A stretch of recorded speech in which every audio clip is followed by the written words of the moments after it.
Yerington, Nevada. We spent the night here in Yerington, Nevada. This is again another unplanned live. So I'm getting ready to do my little walk around the coach. We're all hooked up. Truck's running. Diane's ready.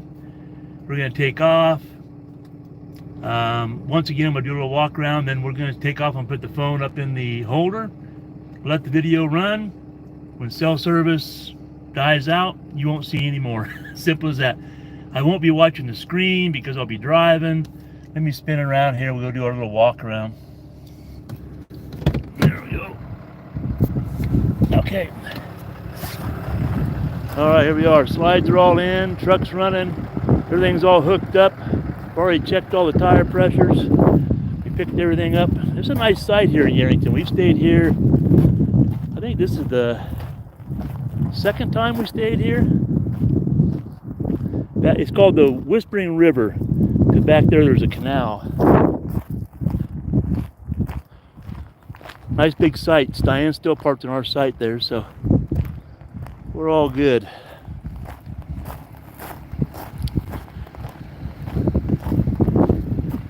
Diane's in the car. She's waving. You can't see her probably.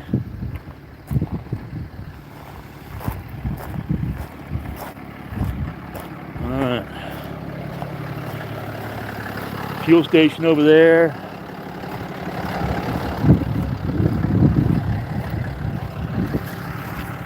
All right, we'll jump up in the truck.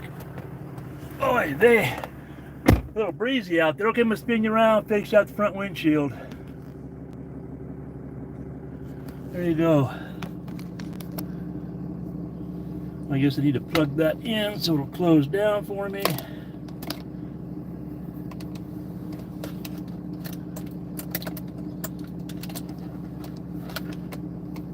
Okay.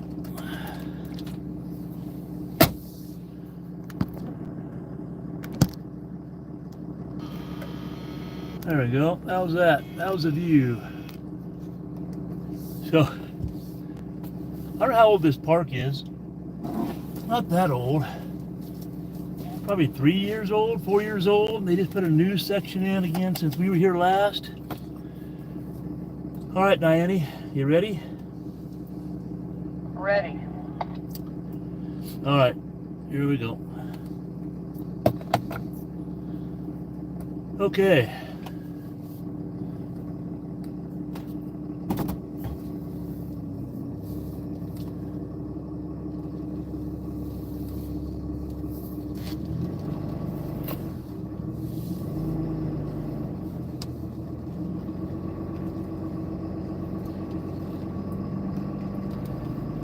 I like this park. It's all gravel, but the sites we're in, it's pretty well filled up. They are getting to be a lot of long-termers in here. Again, this place is called Whispering River RV Park and Resort in Yerington, Nevada. There are getting to be a number of full-timers, long-termers, so that always changes the feel. But they always have sites available for people like us traveling through.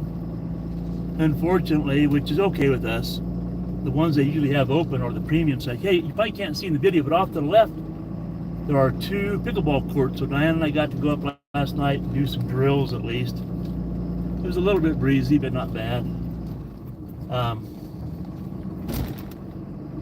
Nice people.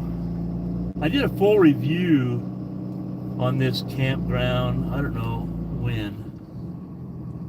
But if you look on the YouTube channel and just look for Whispering River RV Resort, you'll find the review. I'm gonna wait here for a car to come. And right next door to here is a couple fuel stations. You might see it in the video. I don't know.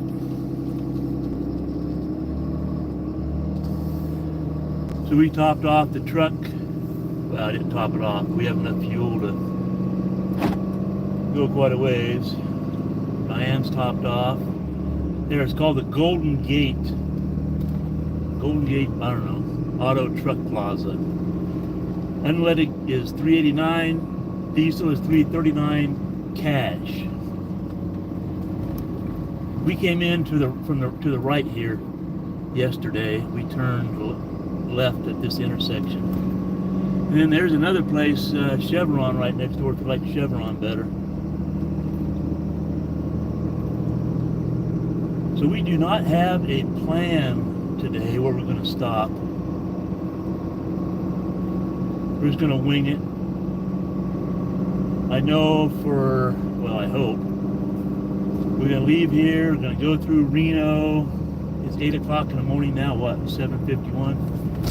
We'll go through Reno here pretty soon. We're like 80 miles or something outside of Reno. We'll go through Reno, then we'll head into California. We'll head toward Susanville, California. Then we'll go toward McLeod, which is a beautiful drive. I love that drive. And there will no doubt be no internet out there, so you won't be seeing that.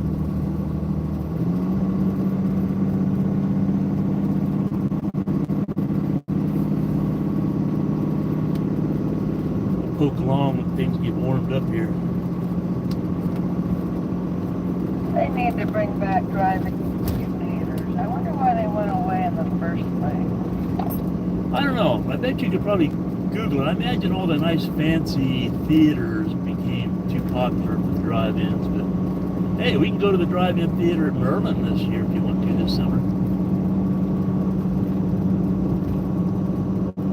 Yeah. So Diane and I communicate with Wuxon radios. I've mentioned this before. I haven't done a review on these yet. I need to do that. But we first took off in the Class A. We had inexpensive Midland handheld radios. They were fine for using the back end of sites and stuff like that, but we didn't really rely on them for communication. But they were just cheap. And then we started traveling the fifth wheel. They were noisy. They were staticky. There was all kinds of traffic on it. Kids talking. Just, it was what it was. Going through, big cities, it'd lose connection. So we went to the Wuxon radios. So much better. God, I wish we would have done that years ago. They are so quiet. We don't deal with the static. You go through towns, you might hear a business use them or something like that, but it just don't have all the crap. So Wuxon radios for the win for us. And the range is so much better. We can actually get separated quite a ways and not feel like we are going to get separated.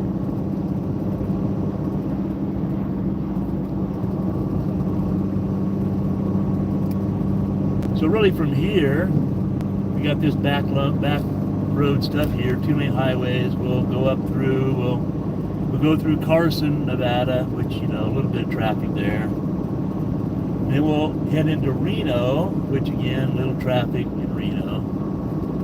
Then once we get out of Reno, it's just 2-lane highway basically until we get to Susanville. Go through Susanville, we'll cut up, I think we'll end up on Highway 89, I think it is. We're on 95 now. And then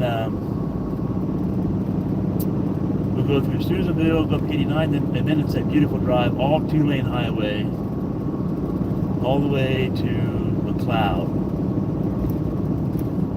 And I think McLeod is like, 230 miles from here. There are a couple of boondocking spots in between here and there. If we feel like we just want to stop off and spend the night, we could get to McLeod. It's only, I don't know. It says we'll be at McLeod at like 12:30. But that's our typical travel day. We might stop off somewhere there and just hang out for the night. Or we might push on, but then we have to go up over the Siskiyou Pass. We'll just look at weather and see how we feel, how it is at the end of the day. If it's whatever's long for you, it'll be a long day for us.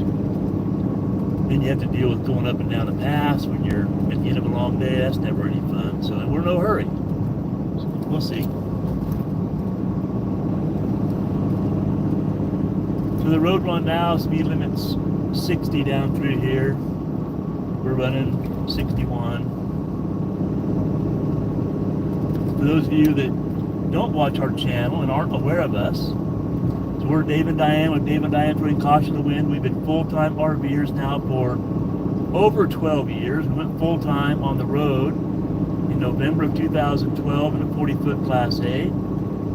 After a couple years in that, we switched over to a 42-foot Class A with a tag axle. Then we was in that for a few years, and we switched over to a 40-foot New Horizon fifth wheel.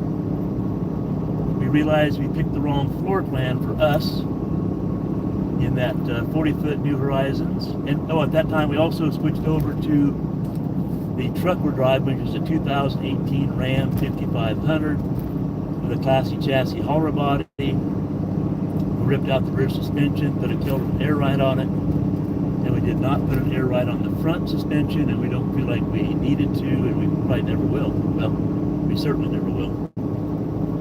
And then after a couple of years in the 40-foot New Horizon, we decided we needed to switch floor plans if we were going to continue our full-time RV lifestyle, which we did. We had the 42-foot rear kitchen built for us by New Horizon, and we sold the 40-foot, which was pretty easy. It was sold way before the other coach was built. And then we switched over to the 42-foot. That's been, gosh, over 3 years ago now, and we have no regrets. Very comfortable for us. And at this point, like I said, July of this year will be 13 years of living in a fifth wheel, and November of this year will be 13 years of full-time travel. So that's kind of our story. If there's people watching this that have never seen us before, just because it's live. We don't do many lives. I will also mention that if you are just now coming onto our channel, we're not really ever tied to any products, but we do have an Amazon store. There should be a link down below, or if you go to our YouTube channel and go down in the descriptions of anything, you'll find our Amazon store. And we're not affiliated with any of those products, but those are products that we have used over the years that we love, and most of them we still use.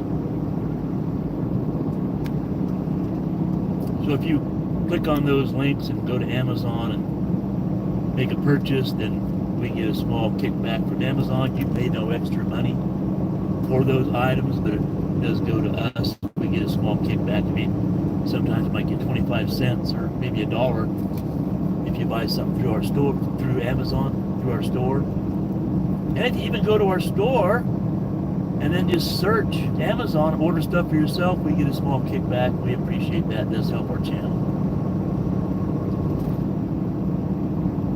Like I said, we're not affiliated. We have no affiliate links for anything really. What do we have affiliate? Oh, well, because we're KOBO, we love pickleball. We play with KOBO paddles. There is a link down there. I don't even know if it works anymore. To KOBO, if you buy a KOBO paddle using our link, we do get commission out of the KOBO paddle, but we don't really push that.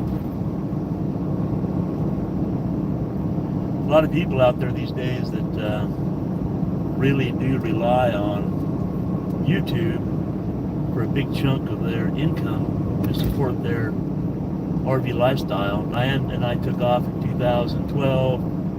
We had a blog. We just did a blog for a number of years. We never made a single penny, not one penny. That's okay, off our blog. We never have made a penny off our blog. We just pay to have it up there to share information. Because we didn't hit the road to make money. We hit the road to see the country and meet people.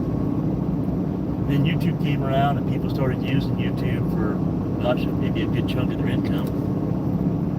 We just never really got on that bandwagon. We're not that techy. But, truth be known, we do get a small kickback from YouTube from people watching our channel. And, you know, we might make $70 a month. I think the biggest month we ever had was $125 for the hours of editing and video shooting. But that's okay. It's just fun for us. Anybody out there? I'm not going to look at the screen to read comments, but I can glance up to see if anybody's out there. So it looks like there's 5 people. 5 people out there. So, hey, for those of you that are out there watching, if you hit the thumbs up button for this video at any time. It kind of kicks it out there, YouTube promotes it, sends it out to people, say, hey, maybe check them out. That helps our channel too. It doesn't cost you a penny. If you subscribe to our channel, it doesn't cost you a penny. If you comment on our videos, it doesn't cost you a penny. Anyway, fun stuff.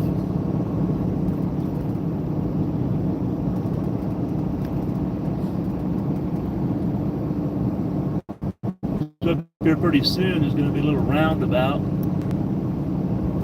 Out in the middle of nowhere, roundabout. I can't see the comments, but how many of you out there are fans of roundabouts? I hate roundabouts. But they say they're more efficient, they're safer, all kinds of arguments. I just don't like roundabouts. Reno, 67 more miles.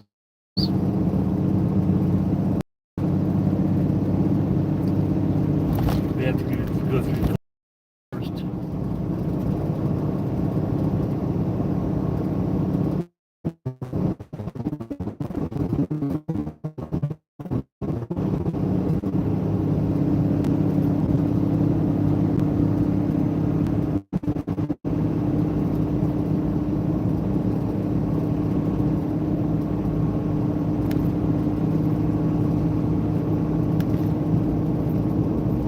Everything looks good, by the way.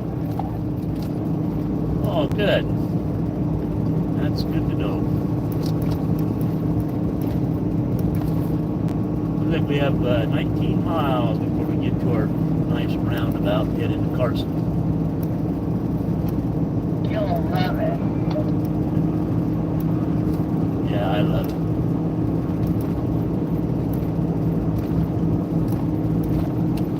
Actually, this roundabout isn't a busy roundabout. It's just, like I said, it's kind of out in the middle of nowhere, so not like there's a bunch of traffic going around it. So Diane and I don't cover very many miles in a day. In fact, we left, what is this? We left on a Thursday. It's a Thursday, Friday, Saturday, Sunday. This is 5 days. 5 days on the road for us to... We're on a 1,300 mile trip.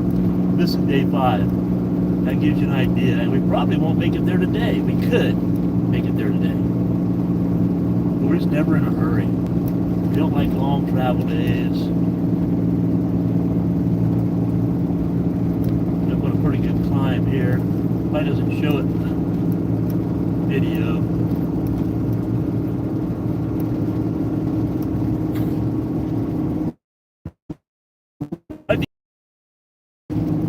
Maybe down in the comment section, for the people that come across this live video, either while it's live or come across it later, how many of you are actually subscribers to our channel and watch our channel on a regular basis? I'd just be curious how many people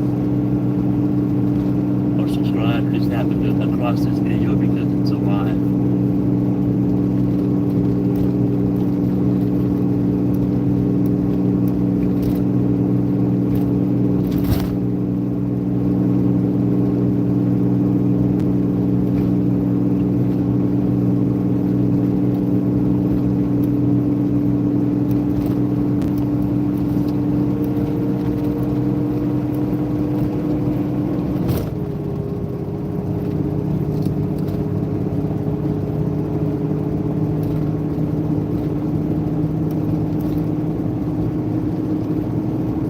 This is kind of the way Diane and I like to travel. Get 12 years on the road.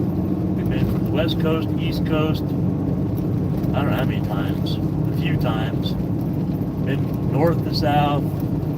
Covered a good chunk of the country. And typically we try to find roads like this. Not very often do we like to travel freeways. But we travel the East Coast. We have kind of figured out that might stick to the freeways a little more because a lot of the secondary roads are a lot smaller than out west. So out east we'll do more freeways. We don't really like it, but we do. And out west we're usually always on roads like this. 1,300 miles on our journey here. I think we will probably have a total of guessing maybe 200 miles of freeway. A couple of those chunks were like 10-mile stretches where we got off on 2-lane highway again. Pluses and minuses, both, I guess. Cover a lot more miles on the freeway. I guess if you have issues, the freeway is a better place to be. I don't know. Always find rest areas, find fuel.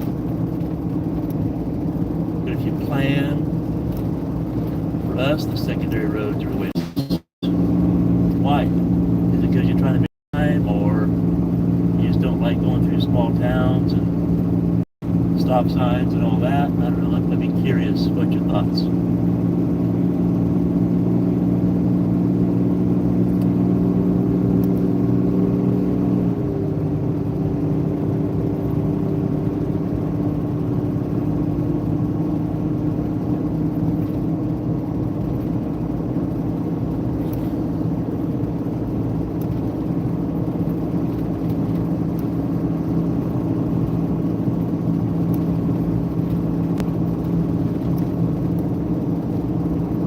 So the truck we're running, for you gearheads out there, is a 2018 Ram 5500 Cummins engine. We're running 489 gears, the ASIN transmission. Right now we're running along at, better slow down a little bit, speeding at 65. We'll slow down to 65. Right now we're running along at 65. And we're at about 2,200 RPM.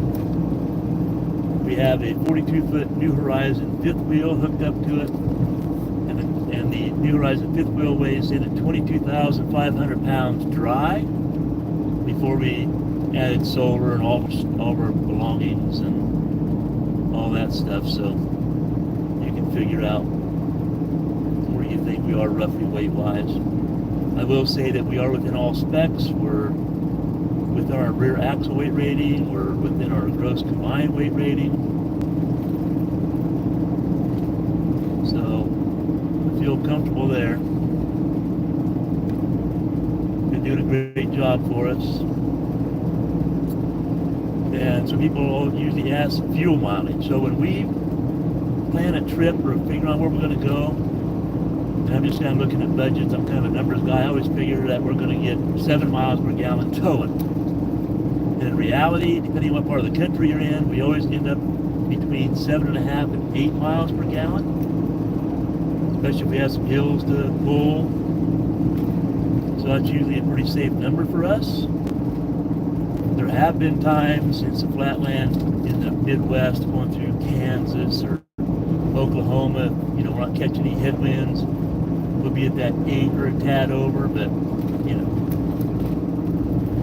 7.5 to 8 is about where we run for realistic fuel mileage. And this truck has run, I figured out the numbers a while back. Over 80% of the miles on this truck have all been hooked up to this fifth wheel, or the other fifth wheel. So it's just been a workhorse for us.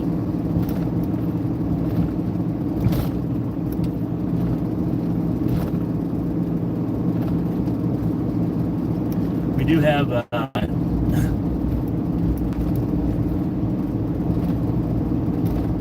but it's nice. You know, we have a 1,300 mile trip. We only have to stop once. Fuel.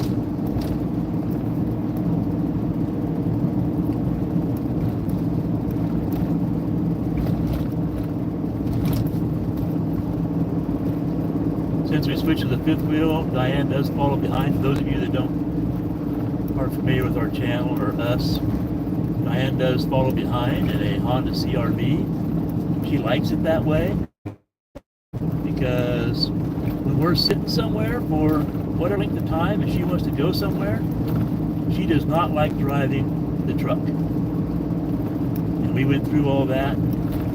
I got to be where I just taken her places. And I go, what do you want to do? She said, I want to get a car. I want my freedom. So, you know what? Not everybody likes driving trucks. She used to drive my King Ranch dually all the time. You get into the bigger cities or small towns and parking's a booger. She doesn't like dealing with it. So we want her to have her freedom. So we got the car, she follows behind. We don't typically have long travel days, and she sits back there and listens to music and really enjoys it. As long as she's happy with it, I'm happy with it. And truth be known, we get to towns, you know, we go to a lot of towns that are touristy. Let's just say Bangor, Maine, for example. Man, we drove that CRV around, we found parking easy. When we're touring, we put on a few hundred miles, we're touring an area. You know, her car gets over 30 miles per gallon. When we're running empty in this Ram, we get, you know, 15 miles per gallon. So it's a big difference.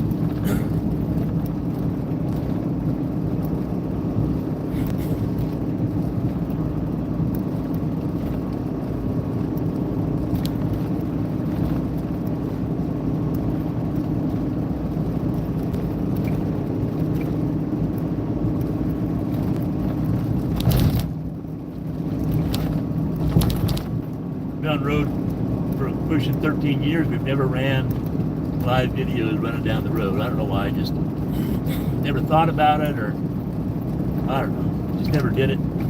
So this is kind of like a fun little test to see if people even like to watch this kind of thing, or if they find it boring, or, you know, is it helpful at all? Sometimes people think, go, hey, I'm going to drive through there next summer or later on this year. Let's watch a little bit of the roads. Or people just don't like it at all. Be curious to see what comes of it. Not something I'm going to do all the time. I mean, it doesn't hurt me any. I put it up on the cradle, turn it on, let it do its thing. I don't even pay attention to it.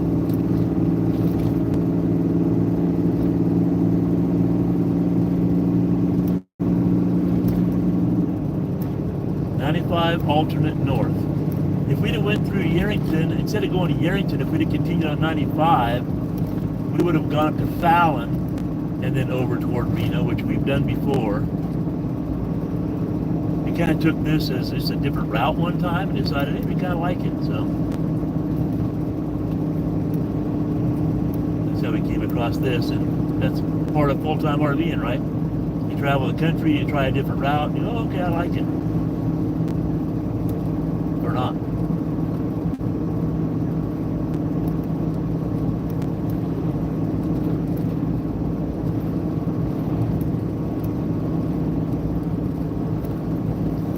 So in the cab, I have a Osmo Action that I keep up on, pointing out the front windshield for if we want to do videos, driving. And it's mounted with a bullet point mounting solutions system, and it's very solid. And then for fun, once in a while, I do have a ram mount, suction cup ram mount mounted to the windshield, and I have a older Osmo Action mounted on it. It points into the cab, so if I want to push a button in video B, for example, we can do that. That sits off the left side of the windshield, that view. And underneath that is our auxiliary tank fuel gauge. And then we have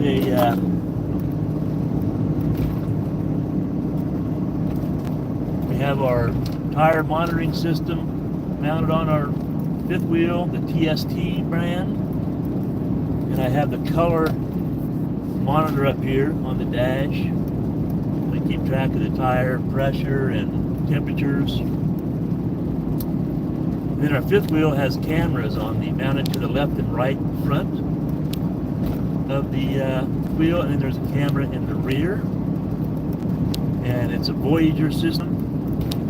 And then I have a Voyager monitor that sits up here between the seats, mounted with a ram mount cup holder system, right? It kind of clamps around the screen,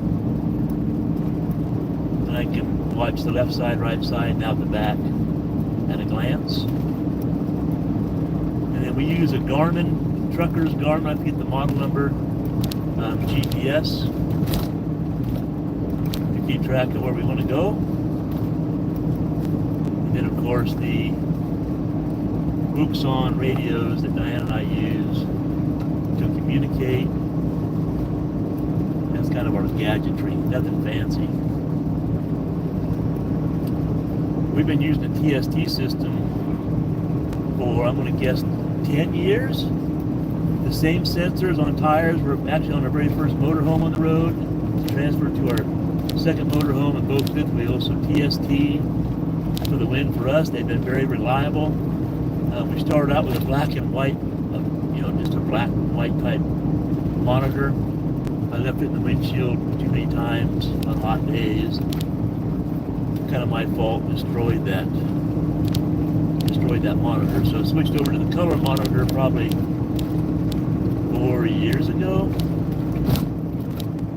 and I really like that color monitor anyway.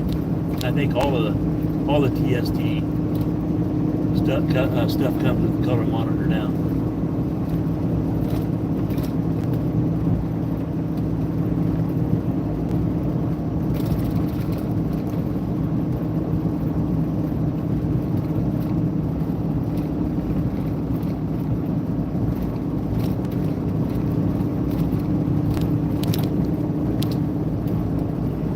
Back there, Diane. I'm doing just fine. Thank you for asking. How are you doing? Another day in paradise. Are we there yet? Well, we're getting close. We are getting close to that roundabout, 2.9 miles.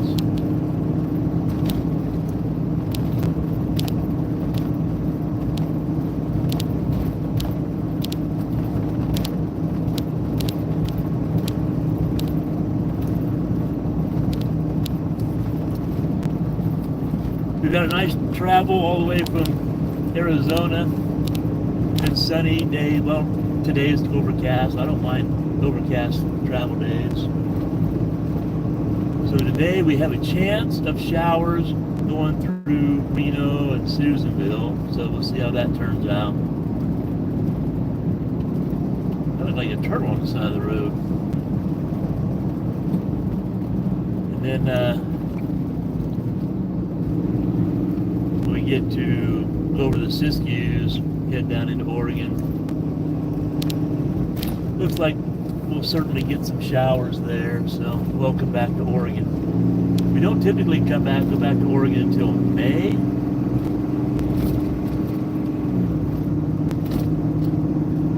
Or even June. But because we want to do a bunch of stuff on the RV property this summer, and usually when it gets to June, the no burn period hits Oregon because of the dryness,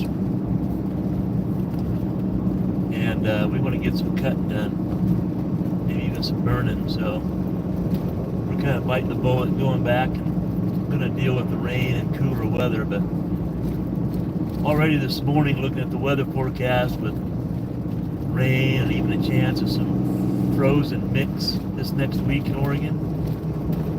We already made comment to each other that Diane told me, she goes, I think this will be the last time we go back to Oregon in April. She may not be wrong.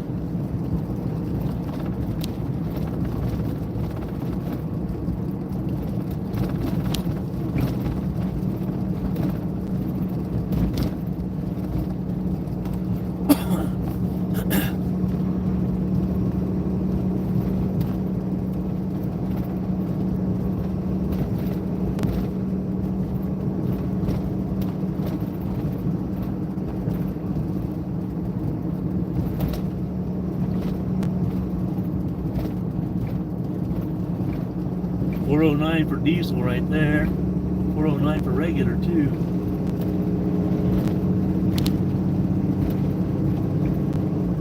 Here we're coming up on that roundabout I talked about, and at that roundabout there's a little casino out here called the Nugget Casino. You'll probably see it. Maybe you can see it up there on the left-hand side.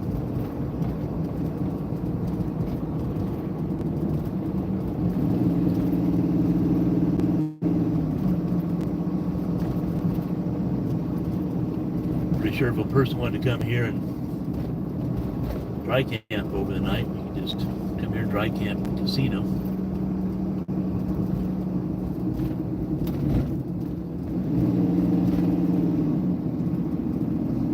steakhouse right next to the casino.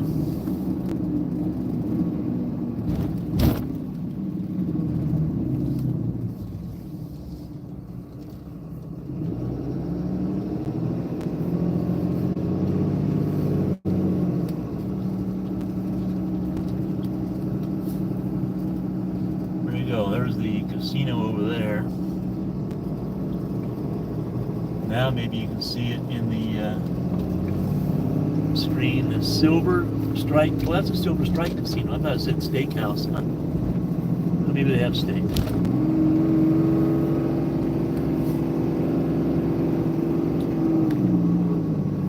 Alright, so now we are 35 miles of basically this kind of highway until we get to Carson City.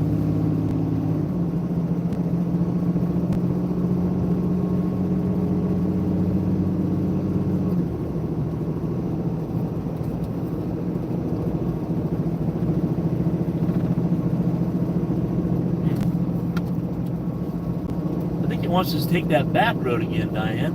Remember that back road? I don't, Dave. I don't remember.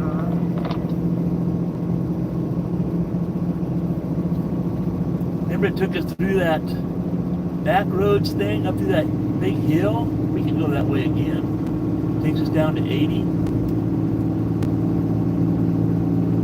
Okay. Yeah, let's do that. Then we don't go through Carson. I think that's might be a better drive. Oh, that's where all the the warehouse buildings are and stuff. That whole long stretch. Yeah, it was a nothing road. There wasn't much traffic. You avoid Carson City that way. Yeah, that was a good route. All right.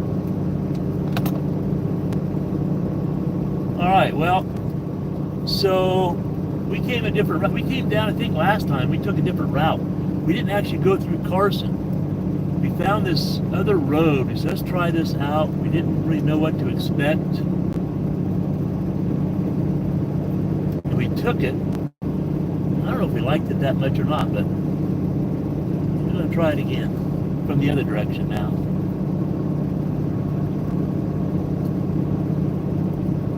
And again, the only reason to do it is that it avoids Carson City.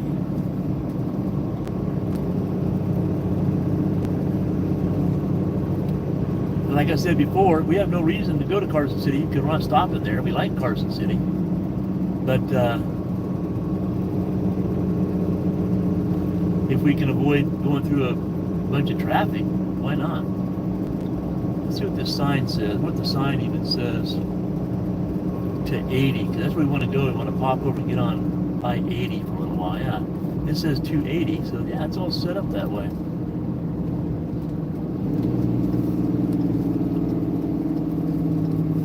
So we'll do.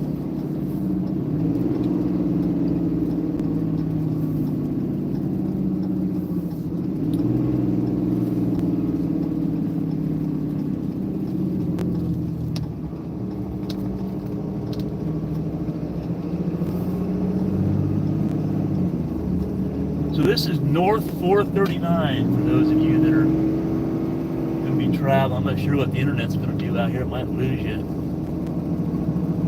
So now it says we got like, what we got? GPS says 36 miles, exit 15, 395 to Susanville. But I think that's after we get on 80. A little confusing on the GPS there, but. We are going to go up into the mountains off the beaten path, so we'll see what we get for internet.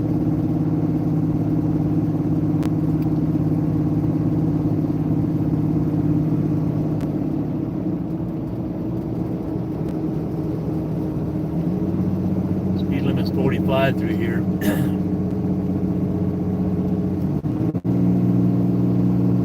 Pretty good climb.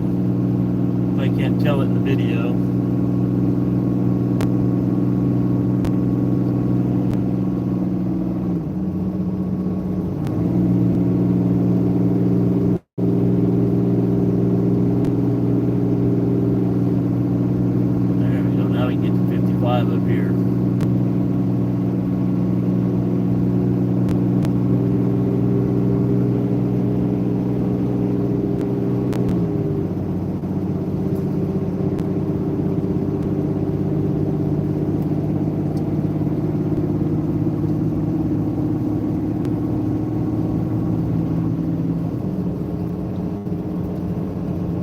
if I remember, this was pretty much like this, except you go through, there's a lot of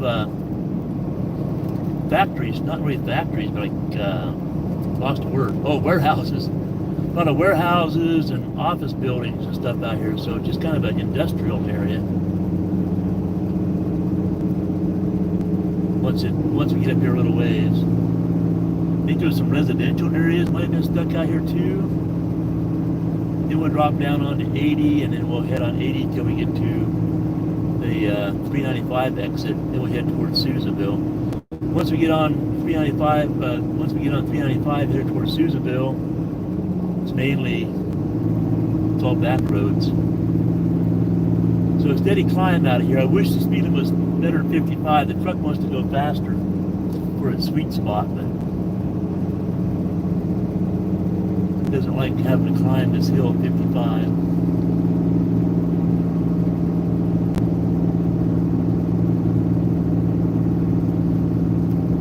It's telling me if you want me to climb this hill at 55, I'm going to stay in 5th. It wants to go up to 6th. We'll just keep it here.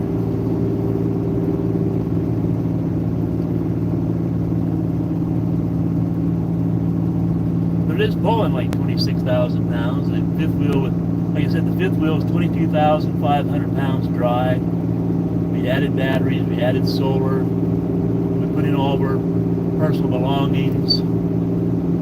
So, you know, we're pushing 26,000 pounds.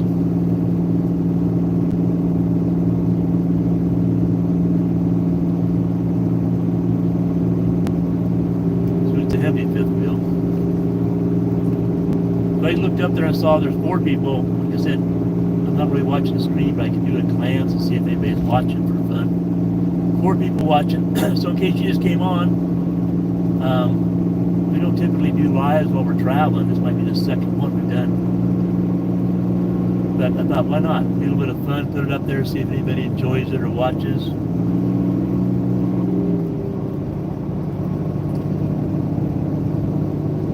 I'm not watching any comments. So if you're commenting up there and you don't hear me reply, I apologize. Don't take it personal. It's because I'm just not watching. I'm not trying to read the screen and watch comments. I just pay attention to driving. So I won't see your comments until, you know, tonight or whenever, when I look at the video myself, see if anybody commented.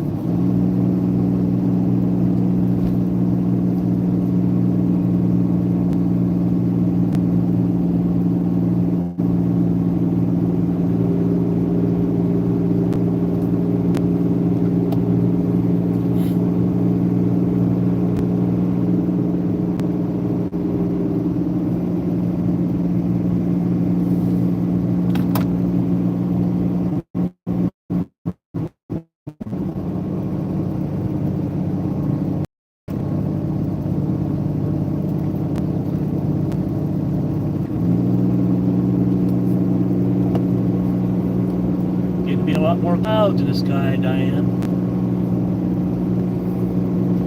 What was that? There's getting to be a lot more clouds in the sky over here. A little darker, a little more ominous. I don't want to hear about it. Yeah, well, we might get a sprinkle today.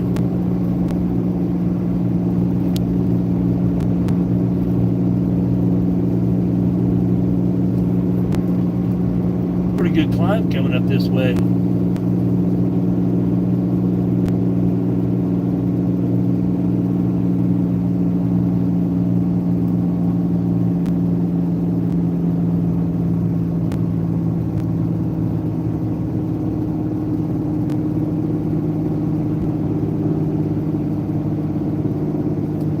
That's all right. We'll get the downhill here pretty soon.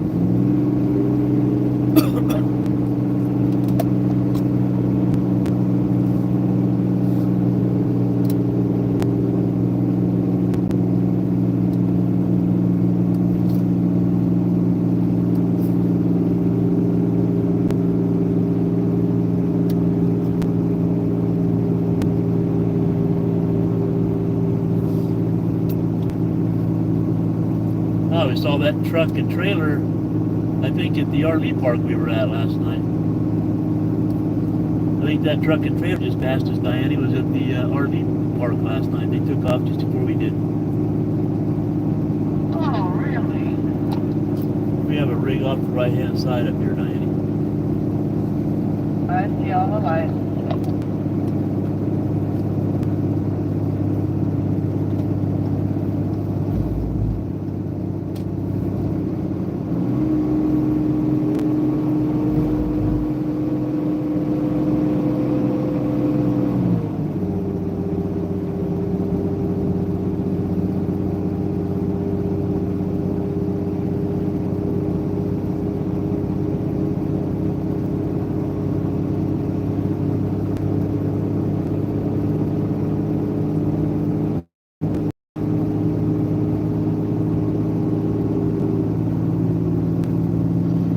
Well, we might be to about the top.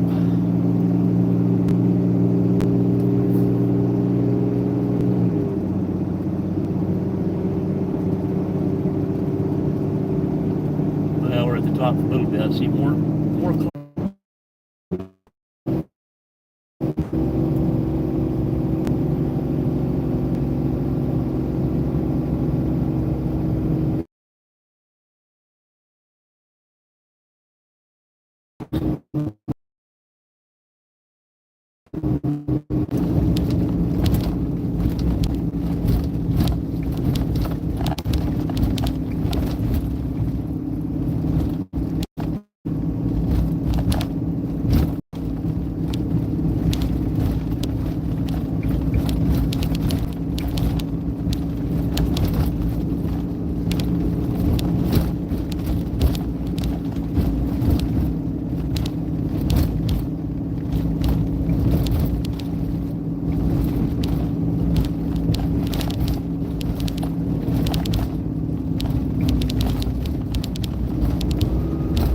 I see we got internet back again.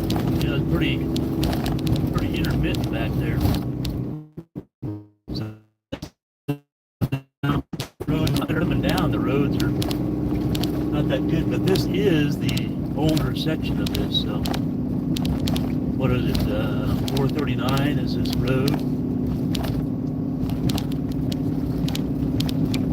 Just a number of warehouses and stuff like that, like you see in the screen right now, maybe.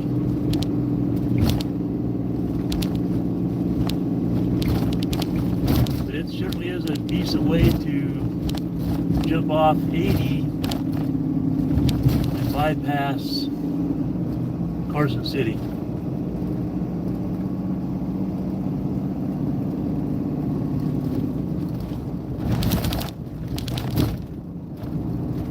Get up here just a little way. It's not very far,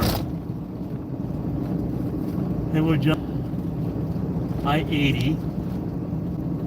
It'll probably be on I-80 for I think like 10 miles or something. Then we'll jump off on Highway 395 towards Susanville.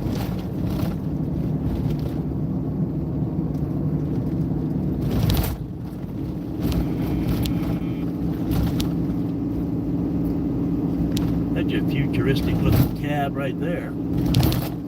Interesting. Wow, look at that truck.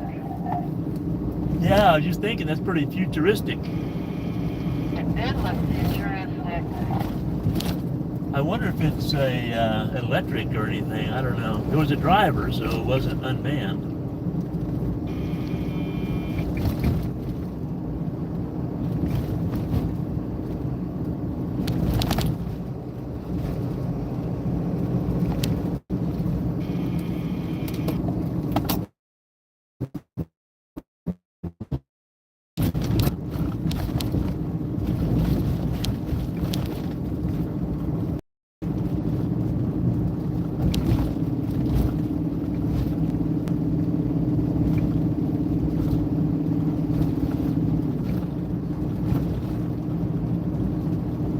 Walmart distribution center out here.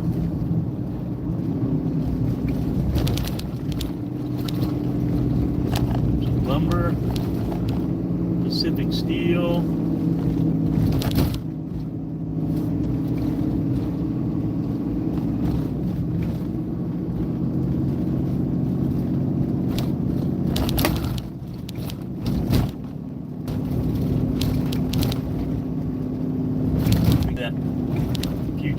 truck will get past us. Maybe you can see a little bit of it in the video.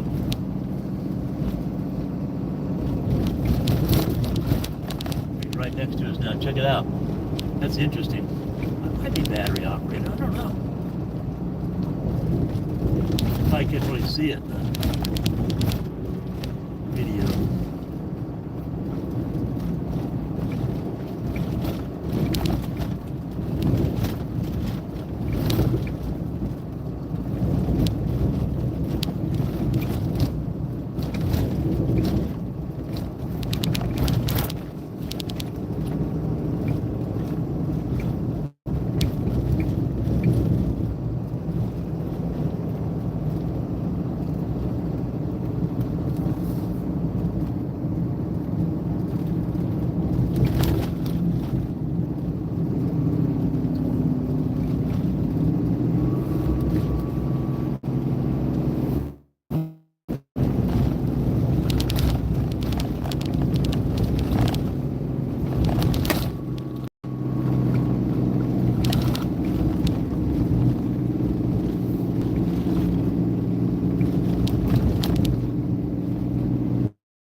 Roads still aren't very good in here, I'll tell you that.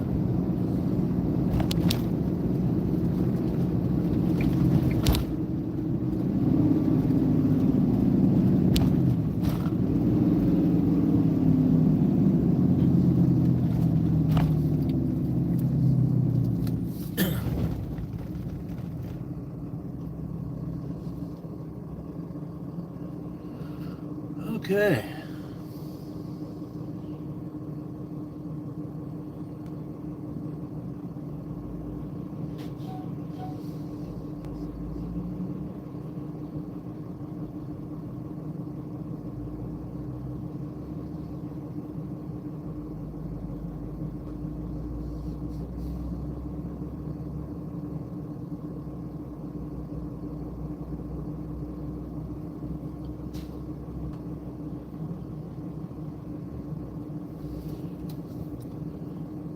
Should be getting on the freeway up here within a mile or so, I think,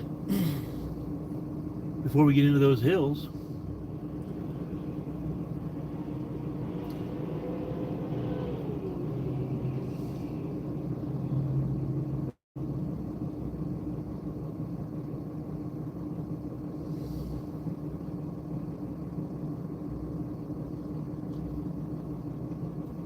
Okay, our turn.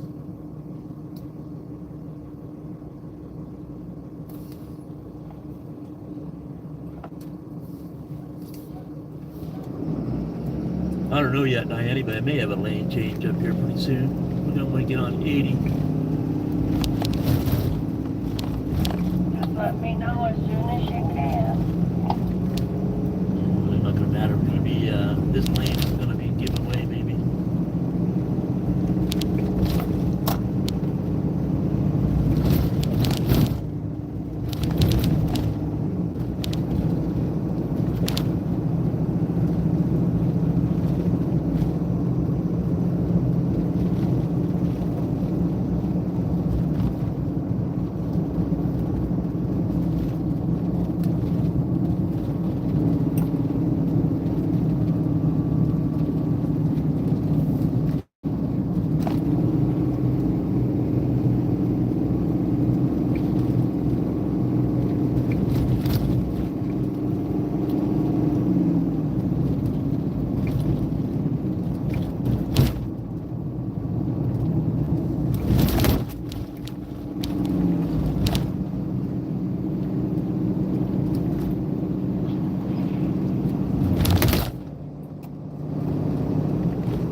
Turned into the road just put you on 80 west or east. So if we would have gone straight and not gone to Yarrington, we would have gone to Fernley, and we would have came back through this way anyway. So.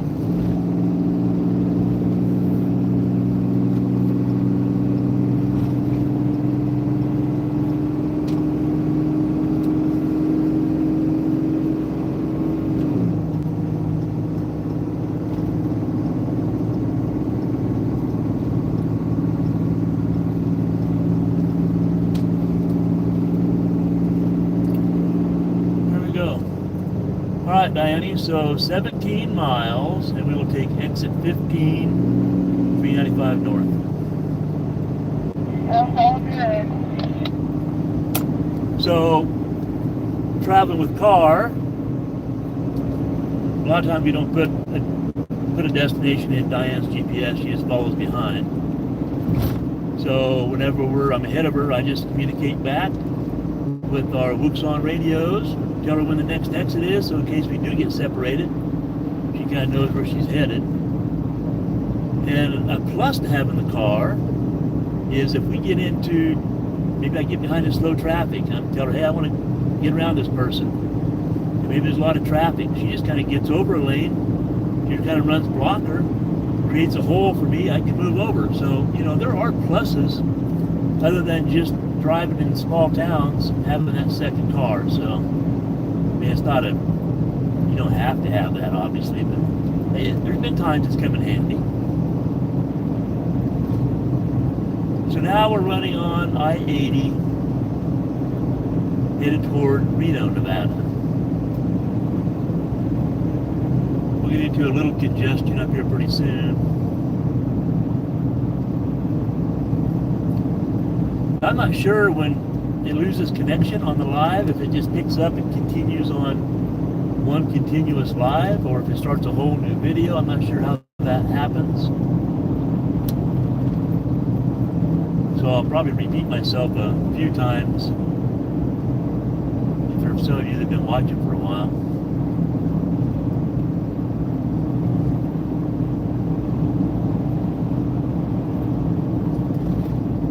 By running the video, I'm not looking just to be narrating the whole time either. I just want to have it run and show the road. I just want to drive.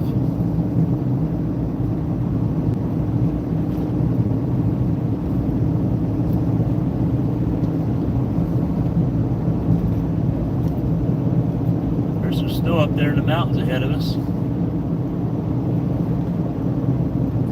I'm pretty sure once we get out of Susanville, head toward McLeod, we'll be up in some pretty high country, and I bet you we see a fair amount of snow on the sides of the road. Roads will probably be clear, and the lakes we go by should have good water in them this time of year, so that'll be pretty. I think I mentioned earlier that I know when we get out of Susanville, head toward McLeod, I know for a fact there is no internet up through most of that section, so none of that will be on a stream at all.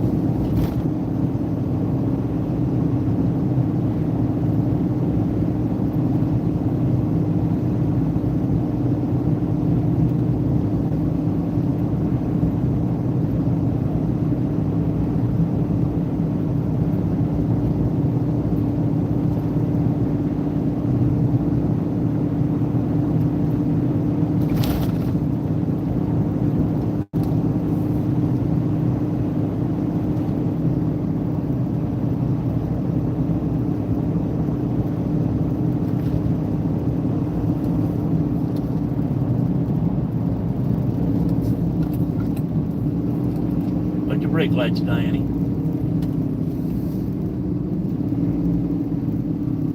Yeah, I see yours.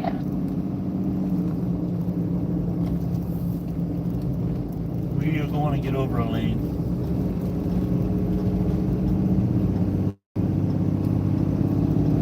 I think we have a truck stranded in the freeway.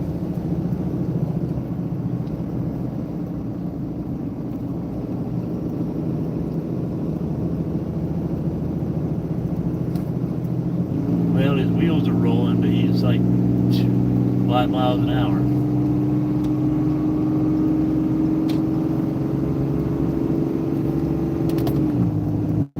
That driver's Poor having, guy. yeah, that driver's having a bad morning.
This section we're going to go through up here in a minute is Mustang, Nevada.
Coming up on Sparks here pretty soon.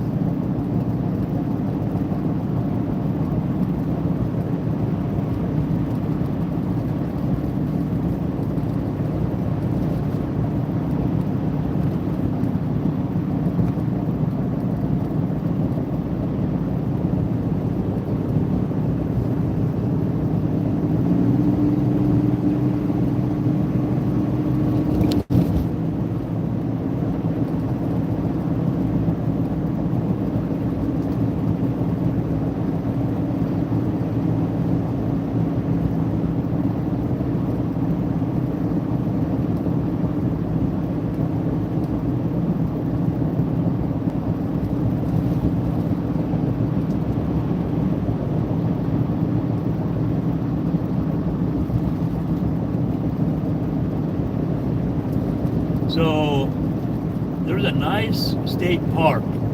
If we go through Carson City, between Reno and Carson City, I think it's called the Washoe County State Park. There's some nice campsites in there. I think there's water and I don't remember if there's power. If there wasn't power, I think they might have put power in. It's right out between Carson and Reno, Washoe County State Park. And we stayed there, I don't know, probably 3 or 4 times. Nice spot.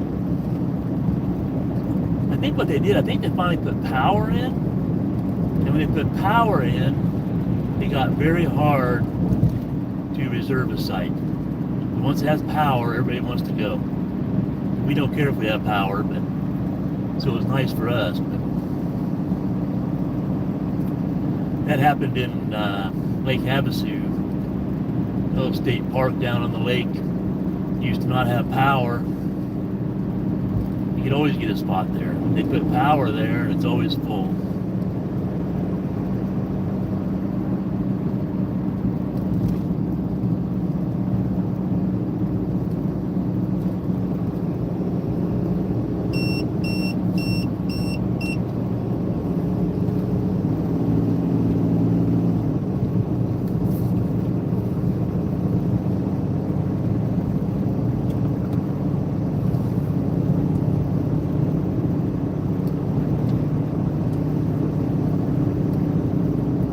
Exit 15, 3.5 miles.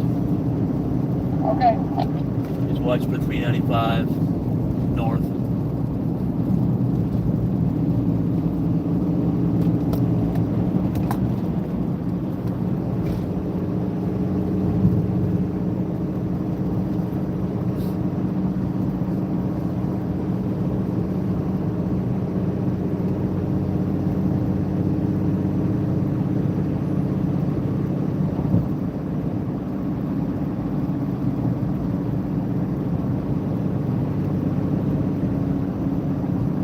So where we are now is actually considered Sparks.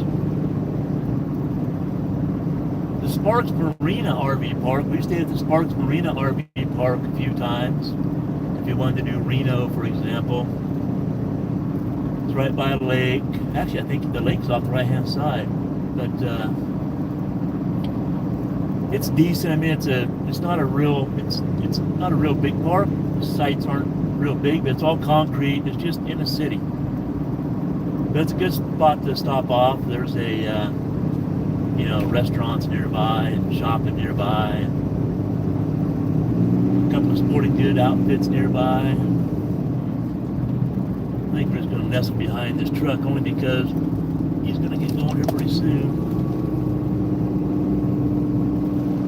Got some traffic coming up behind us. We got 2 miles to our exit. No reason to race on through here.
there. I bet you get past Susanville, there'll be a lot of snow on the side of the roads, and I bet the lakes are really full.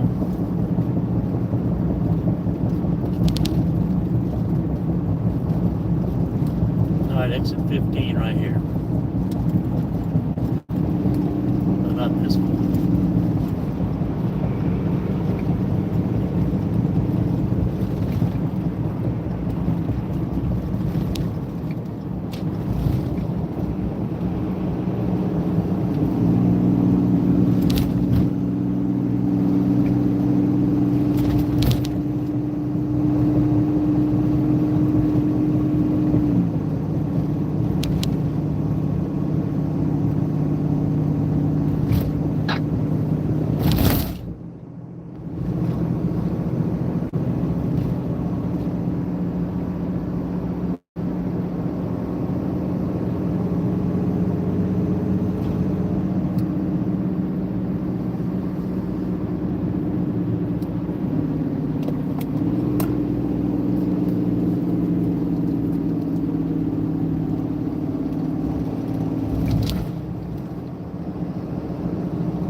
So the last couple of times we come this way, this next section of road is just crap.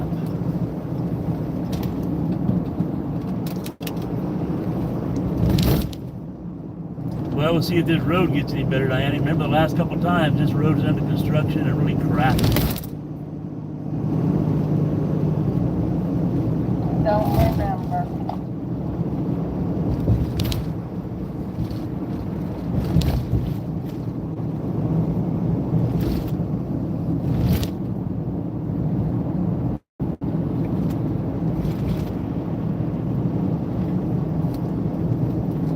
May as well get over the middle lane.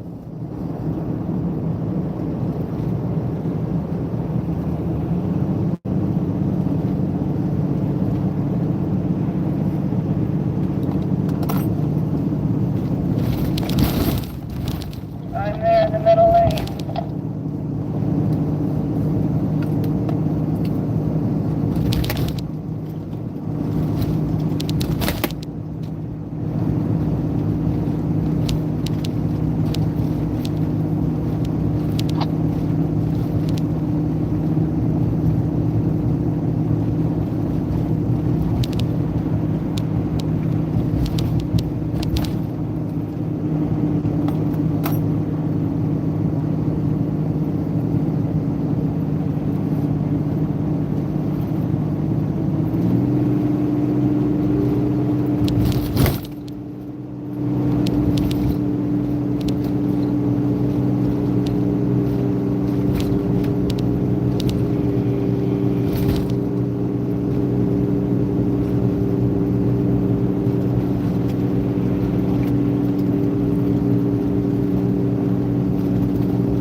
Right lane was pretty beat up, so we took advantage of that middle for a little ways.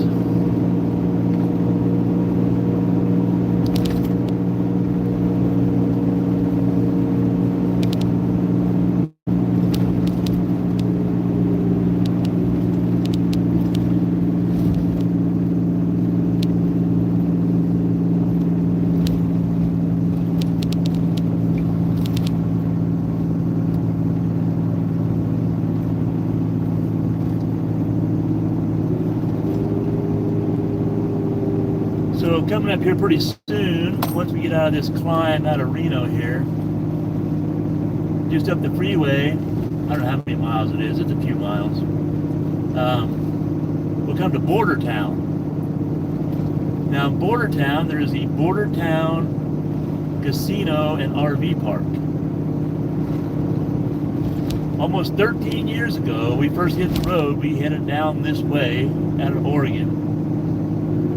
And the first RV park we stayed at as full-timers was the Border Town Casino RV Park, 13 years ago. Now since then, passing through this way, we have stayed there a couple times, and in fact, I think last year or a year ago, we stopped off there and hung out for 1 or 2 nights because we went in town and messed around in Reno for a couple of days. It's changed some since the first time we went through. Nothing fancy. The casino next door is smoky. It has a little restaurant attached to it, which we eat at. Sites aren't real big, but it's, you can navigate through there no problem.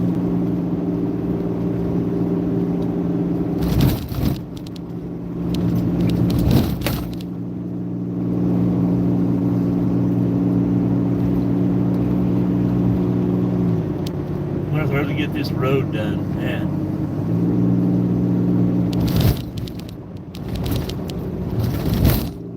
It's just beat up.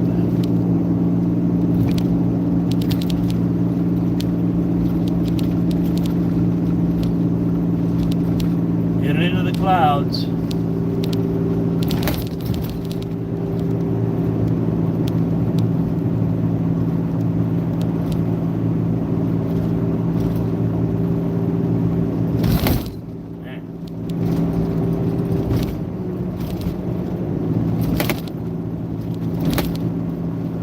Tax money hard at work.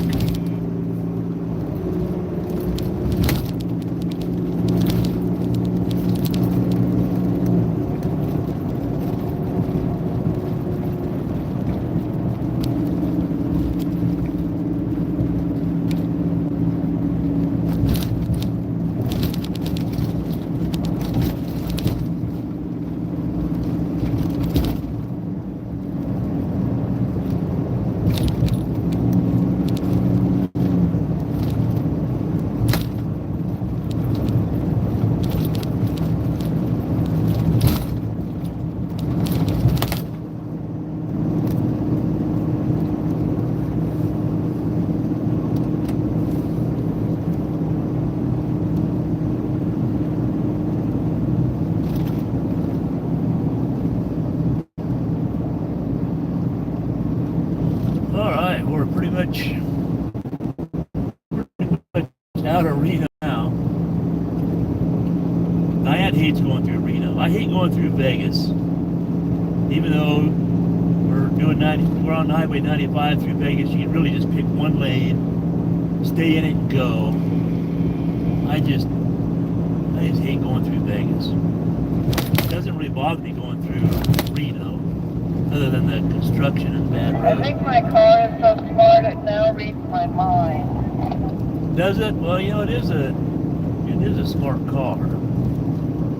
It's scary smart because I kept hearing this beeping off and on while we've been traveling, and I finally decided, well, it's probably every time I get an email, it makes a beep, and so I said, I'm going to turn that sucker off when I find out how. And then a notification came up and said, would you like to stop right here? Do you want to turn off the notification, blah, blah, blah, blah. And I said, yeah.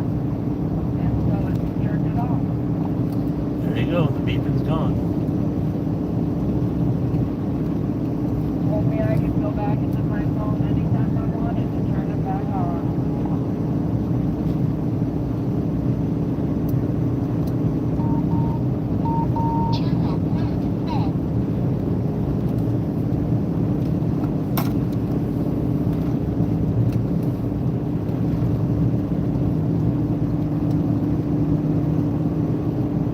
I don't mind Reno anymore going that route and totally avoid McCarran Boulevard or whatever that main drag is through Reno.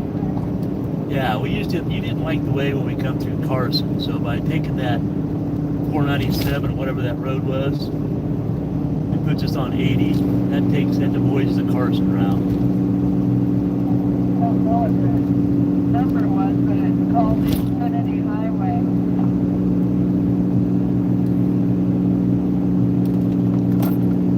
There, I don't know if you heard that. Diane was saying on the radio that now that we took that Infinity Highway, it's called, or 497, and bypassed Carson and hit 80 and come through that way, she said now she doesn't mind going through Reno. Usually every time we get ready to go toward Reno, even this morning, she goes, oh, I hate driving through Reno. But gosh, now we alleviated that problem by going up over the Infinity Highway.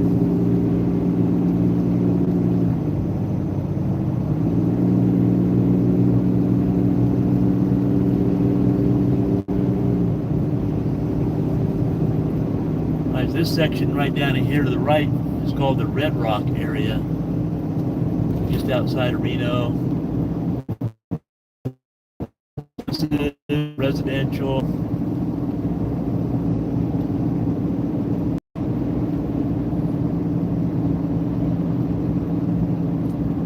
Then if you can see in the distance, you got a climb coming up. And once we get up that climb, drop back down and back up will be at the border town.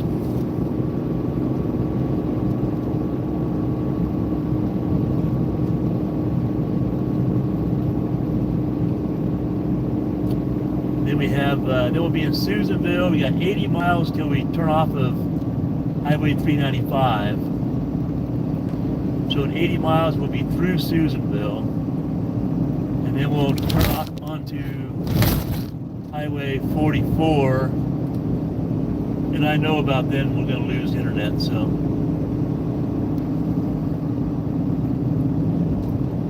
But if you're ever going that way, as soon as you get through Susanville and turn off on Highway 44, once you get out there, I don't know, 20 miles, there's a rest area, and that rest area, behind it is a snow park, so people will go out there in the wintertime, I guess, and set off in their snowmobiles. But we like to boondock back there. It's a big asphalt area. Hardly anybody ever stays out there. I think part of the reason nobody stays out there is that there's no internet. So you're out in the middle of nowhere. If you have any issues, you are on your own. Now that I have my defibrillator and had my heart issue, I'm telling Diane that we may not stay there anymore either, because even though we don't expect any issues, if we ever have one out there, you're kind of screwed.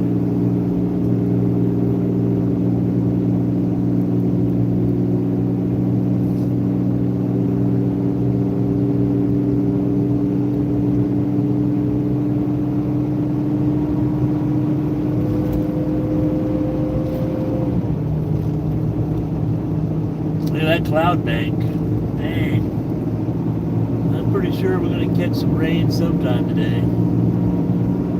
What's the temperature? Temperature is 56 degrees. We've been so used to being down in Arizona. It's getting in the 90s down there now, so it's getting warm in Arizona. I may have to find some long pants pretty soon.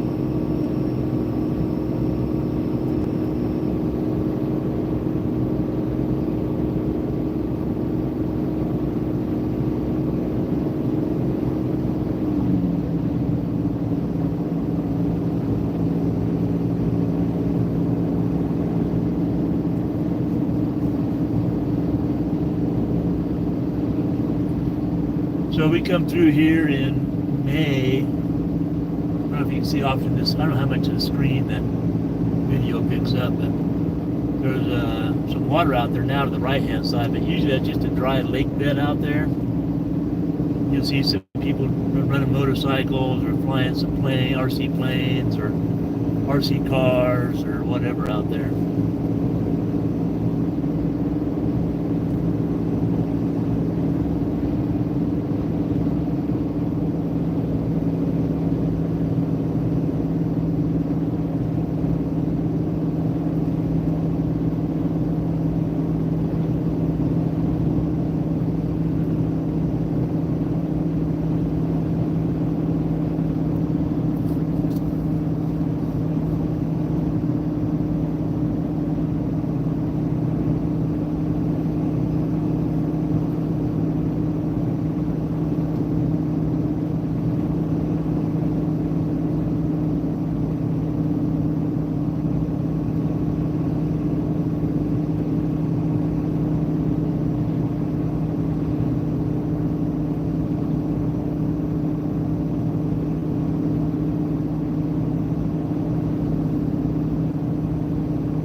So right up here where it says exit 83, Village Parkway, Border Town.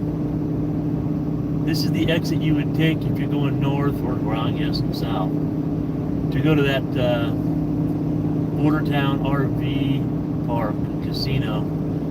If you headed towards Susanville, you would take this exit. And at the stop sign up there, you would hang a left and go take the overpass over the freeway that we're going to go under.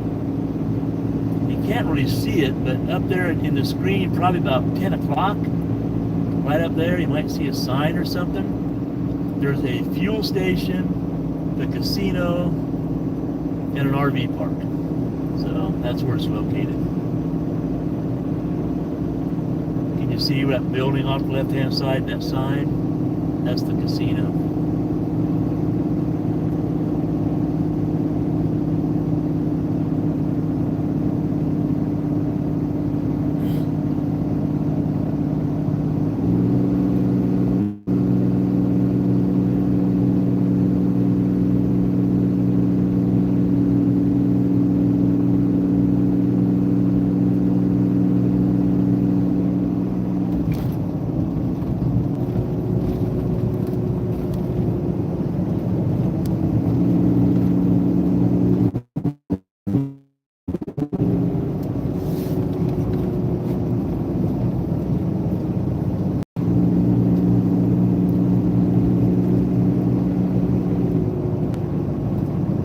Right on the edge of that cloud bank.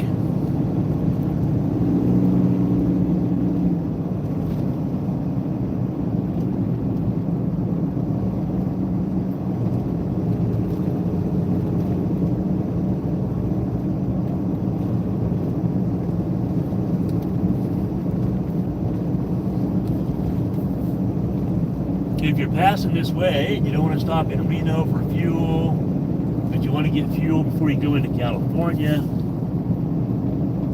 here in a few miles is a little exit that drops down to a kind of a hidden gas station and convenience store. And you can get kind of your last chance for any fuel before you hit California. We know how California prices are.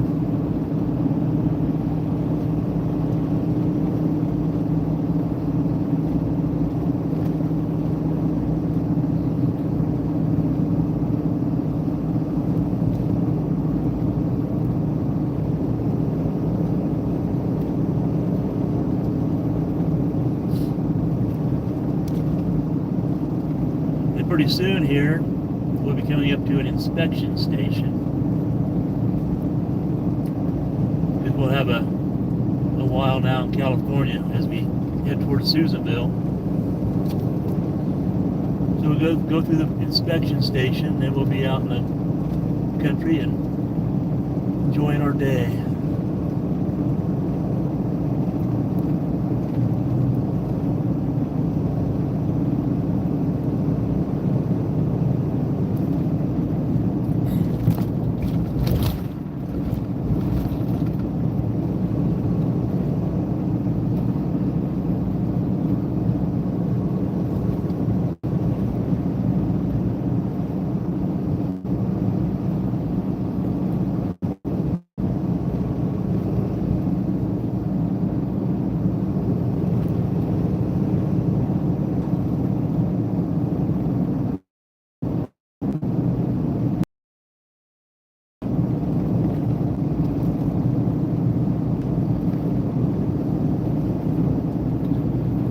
I was really hoping to have a trip all the way to Oregon with no rain, but it's just not going to happen.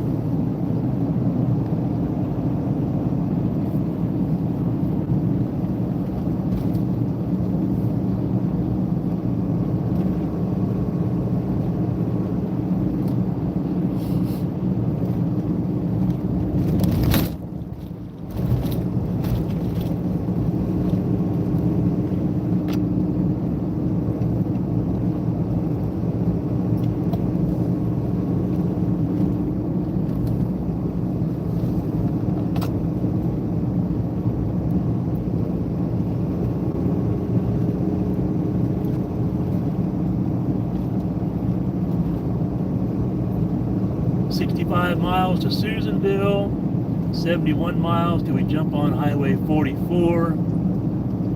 That's when I consider having a really nice, pretty drive from there. So as soon as we get through Susanville and turn on Highway 44, we get into the trees. And that's when it's pretty. Then we're like, okay, we're back in the Northwest.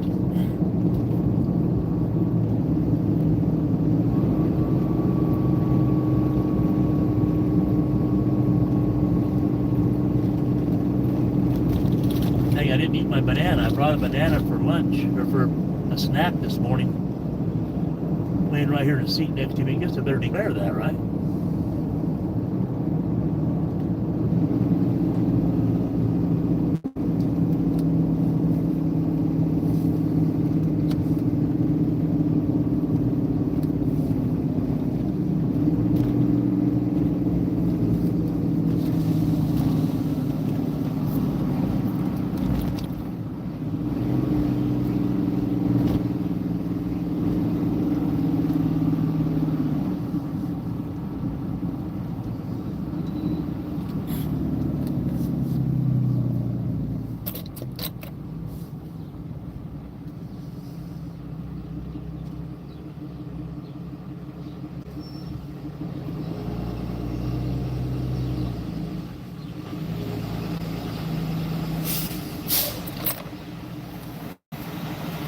Morning.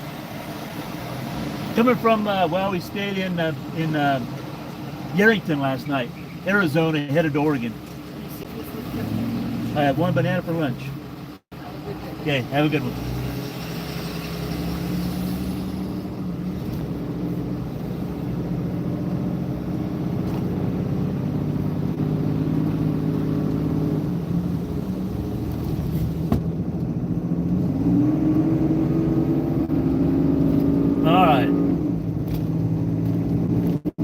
That's where we were coming from. I forgot the name of the town we was at last night. Yarrington. Instead of leaving Arizona, headed to Oregon. Asked if we had any citrus. I said I had a banana for lunch.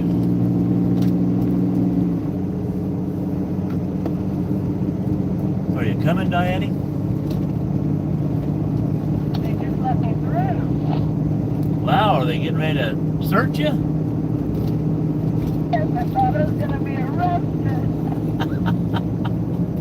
Well, you didn't put on that smiling face you always have?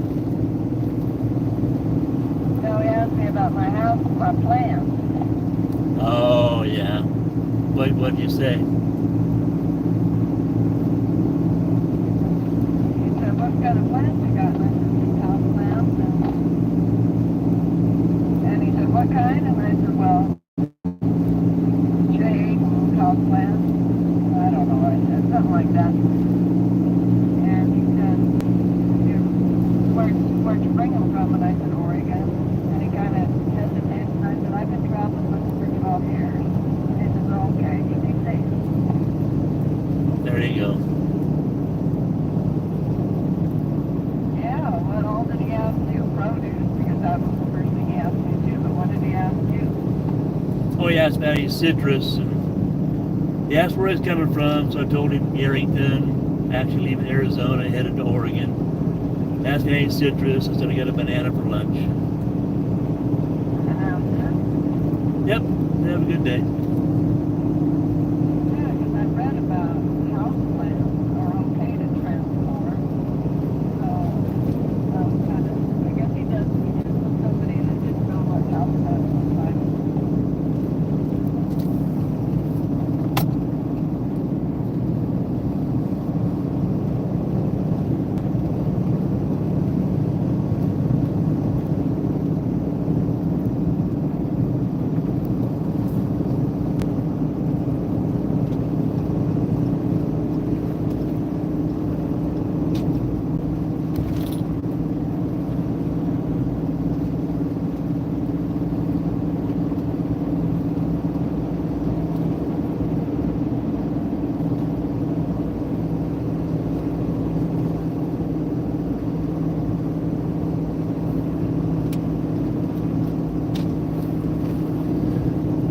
So, living full time in an RV,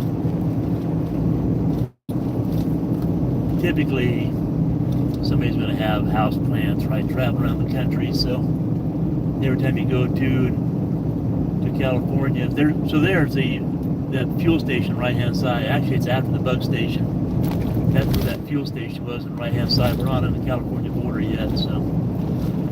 But the bug station always asks what we have. Diane carries her house plants in the seat of the car, so they're right there for them to see. They always ask her about the house plants. She tells them, got a jade, got whatever, blah, blah, blah. At this time, the guy kind of quizzed her a bit more. Asked what kind of plants they were and all kinds of stuff. So it was interesting. Maybe he's just wanted to make sure they weren't citrus or something.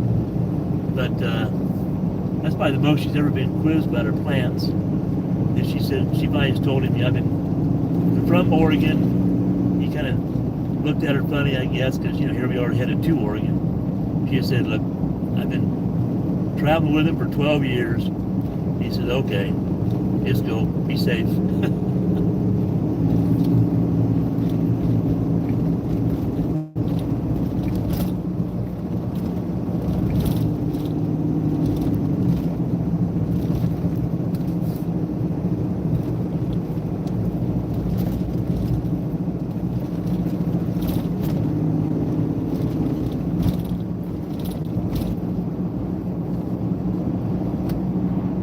So now it's mainly 2 lanes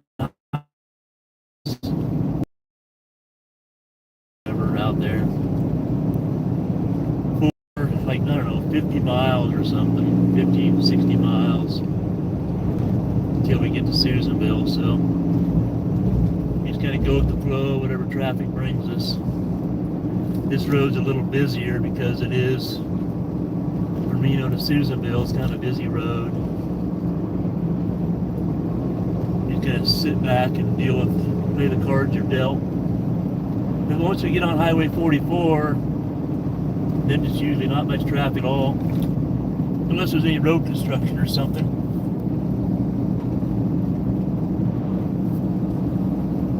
Now that I mentioned my banana, I think I'm going to have that.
So for a lot of years, I can't count how many years, Diane and I spent all of our vacations on the back of a Harley. And every year, for a number of years, we traveled this road to Reno and back to Oregon to go to Street Vibrations. We went to Street Vibrations for countless years. We had some great times. And then years ago, I worked for a company that the corporate office was in Reno. So when we were in Portland, I would always fly down to Reno every month for a manager's meeting. And then we moved down south, and it got to where driving made more sense. So I drove this road every month to Reno for 2 or 3 days of managers' meetings. And I drive back.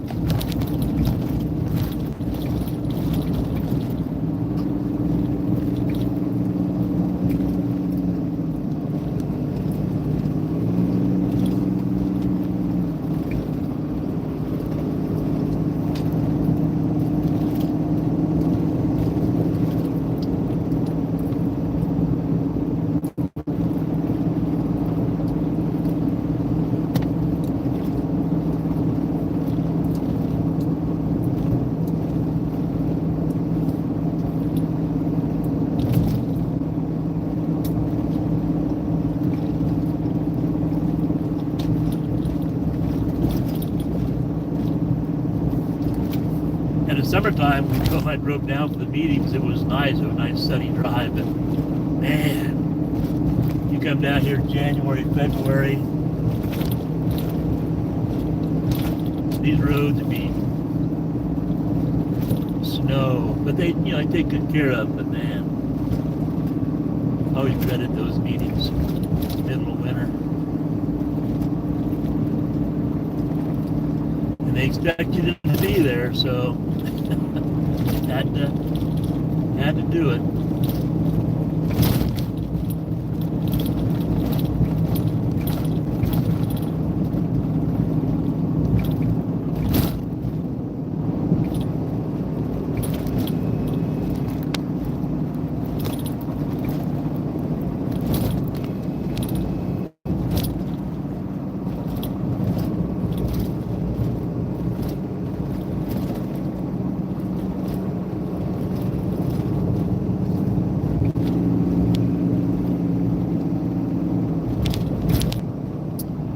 I see a few little spits of rain on the windshield.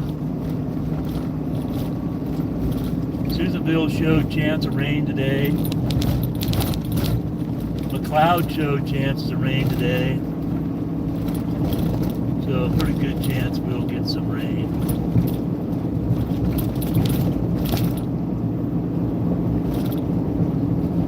Should be no chance of snow. If we boondocked in the middle of Susanville and McLeod, the temps were going to drop down into the high 30s though, so it'd be chilly.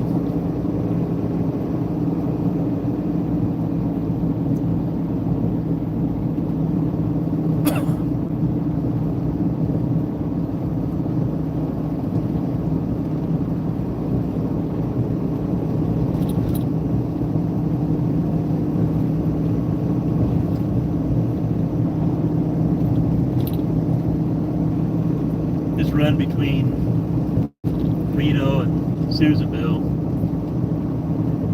kind of a boring run, but like I said, we always look forward to getting on Highway 44 and getting up in the trees. We always make comment on the radio, oh, we're back home, back in the Northwest.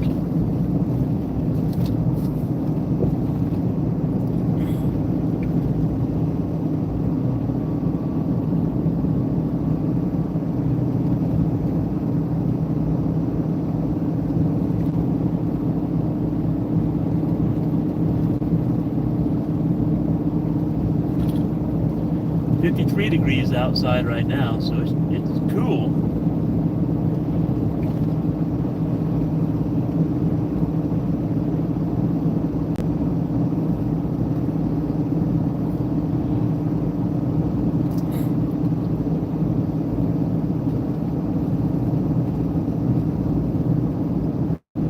So I glanced up at the phone real quick. I see there's 4 or 5 people watching right now, so I don't know if they're new people or people have been watching for a while, but I'm just going to repeat it anyway in case it's new people that popped on. So typically I don't put a phone up in the windshield and do a live stream when we're traveling, but I thought I'd do it for some fun. If you happen to leave a comment, I'm not looking at them, I just want to drive down the road.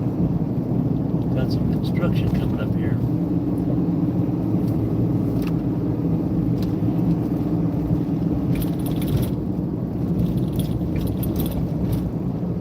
I'm not looking to read. It's going to be coming to a stop, looks like, Diane. Oh, there was a crash up here.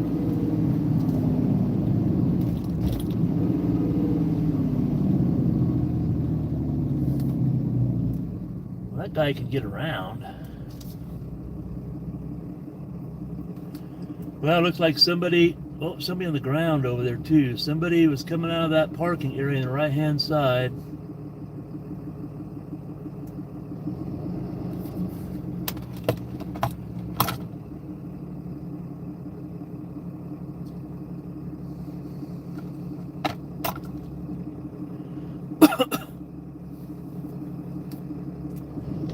A little touchier for us to get around him.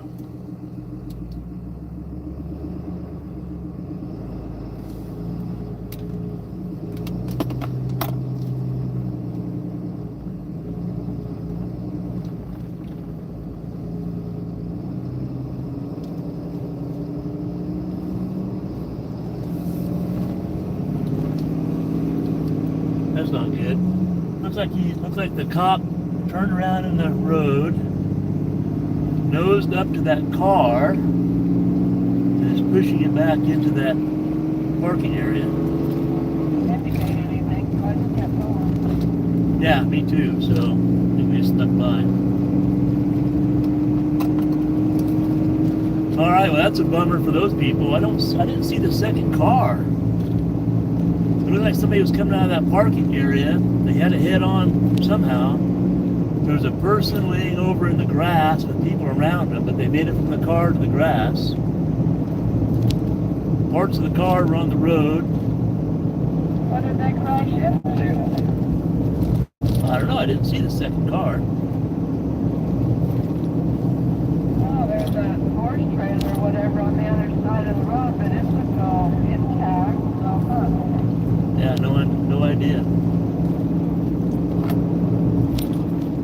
So there was no indication what was going on. Nobody was directing traffic, so it just happened. And I don't know when the cop just happened by, I guess. And no indication. Nobody was directing traffic. A couple cars went around it. The cop was backed up into the road and nosed up to that car that was in the middle of the road. While he did that, we just snuck around to the right side. We weren't in the way.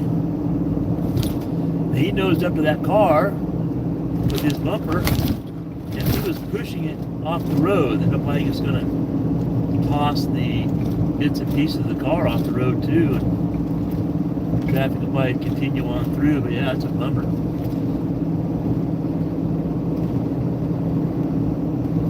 Hope that person on the ground there is in okay shape. I mean, they had their knee in the air. I don't know. Car took a pretty good lick though. Yeah, I forgot what I was saying. I think I was mentioning that there was some new people watching the live stream that just happened on, and I lost track when we saw that car, that wreck.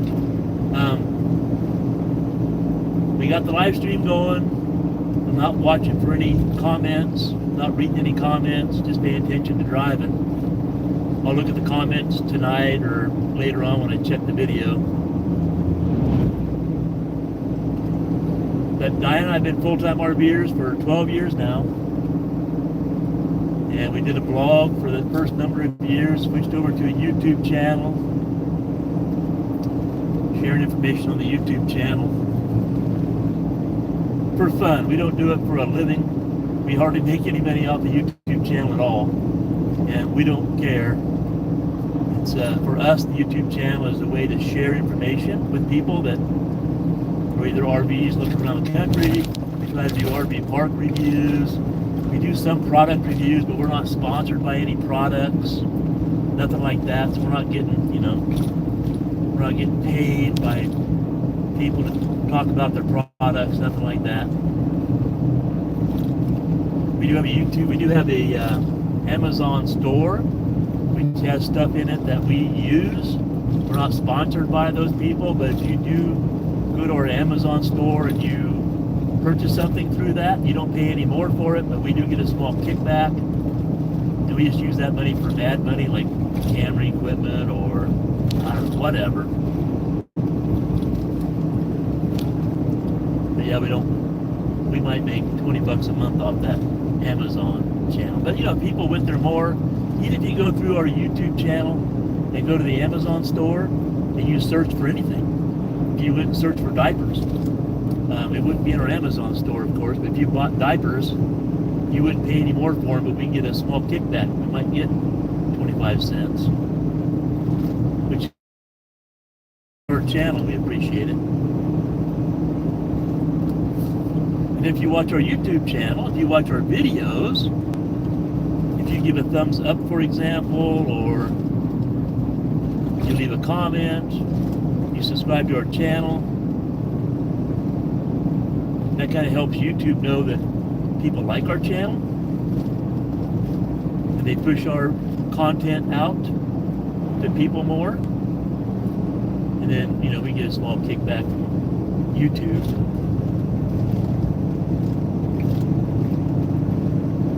But again, not much. We don't rely on YouTube or Amazon funds to fund our RV lifestyle.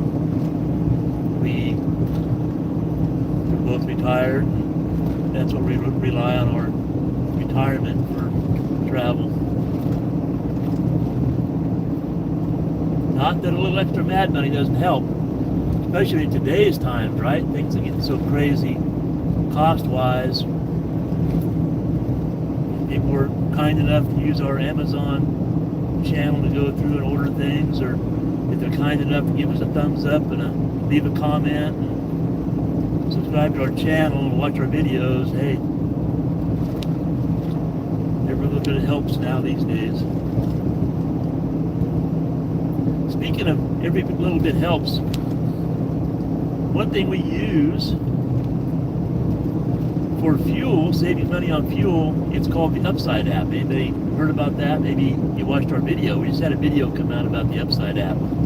Check it out if you haven't. We use the Upside app. I just cashed in, I don't know, $370. I just cashed in. It went to our Amazon account, actually, from money we got back from using the Upside app. We're not sponsored by Upside at all, just it's something we use. If you use our code, if you download the Amazon, or if you download the Upside app from the Play Store or wherever you get your apps, and you use our code, I think it's Dave34322. You have to look at our video, I can't remember. Dave34326, I don't know. Watch the video. If you download the app and sign up with that code, you'll be guaranteed to get at least 15 cents off a gallon on your first 50-gallon purchase. And when you do that, we also get 15 cents off added to our next discount. It's all free money. The app doesn't cost anything, to sign up. There's no monthly fees, no nothing. We've been using it for like 3 years now. And when you cash in your money, you can have it go to your bank account, PayPal account. You can have it go to gift cards to all kinds of different stores and restaurants. I had this last $370 went to our Amazon account. And we're always buying stuff from Amazon.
Ah, cool.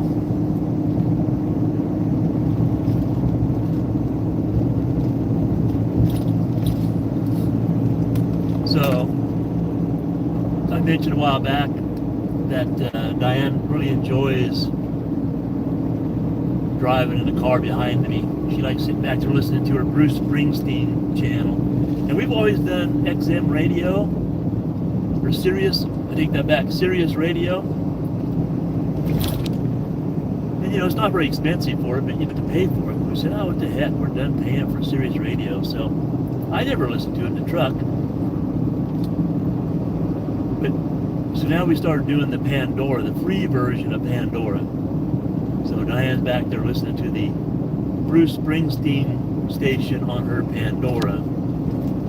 I'd be curious, what's everybody do? Like I said, we did Sirius radio for years. When I'm driving and I'm towing the fifth wheel, I'll listen to music some, but I'm content in my own thoughts. I'm content listening to the engine purr.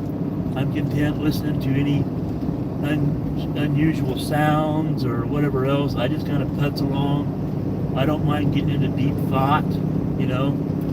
That's just me.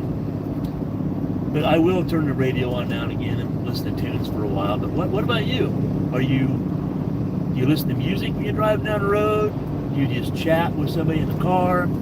Diane and I will chat with the radios back and forth now and again. I don't know. What's your travel habits? Diane thinks I'm strange because I'm content just getting into deep thought, thinking about things. I think about what we're going to do with the RV property. I think about, I don't know, I just think about whatever. I'm content. Diane's not content unless the music's going. 40 miles to Susanville. And then another 5 miles to our turn off the Highway 44. And I'm pretty sure before we get to Highway 44, we could lose you. I bet that cop's headed after that wreck. We could lose you, or we might lose you as soon as you turn on Highway 44. And once we do that, we lose you, that's it for today, because we traveled the highway enough times to know that there's hardly any internet out that way, and it'd be so spotty and just be frustrating for people to try to watch. So I'll just turn it off.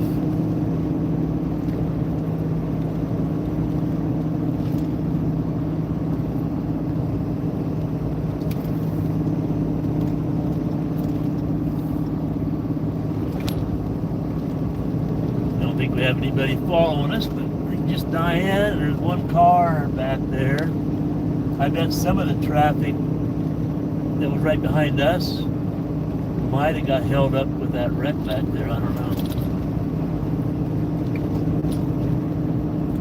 There's one car coming up by, but I think there was a couple of us that stuck through.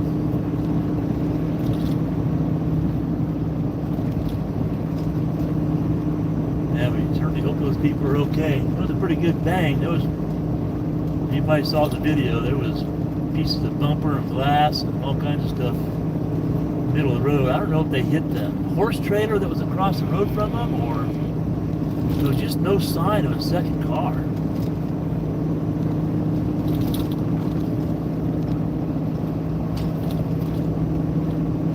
They hit something.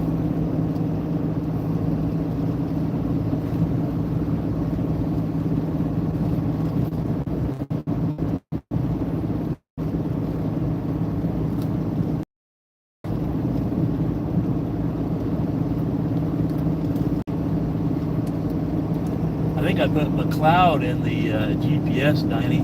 It says we're going to be in oh, here comes a copper. He's headed to that wreck, I bet you. You think you put McLeod in the GPS and what? Yeah, I'm sure he's headed to wreck.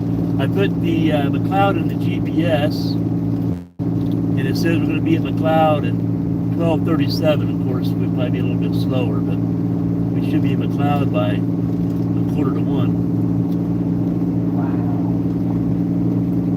We'll have to decide whether we want to just dry camp from 12:30 or 1 o'clock the rest of the afternoon in the possible rain and coolness, or push on.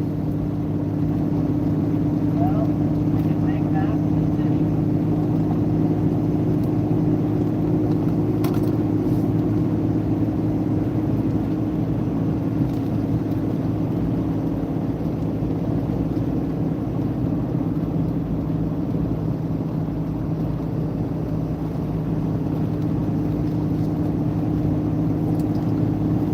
going to have a decision to make.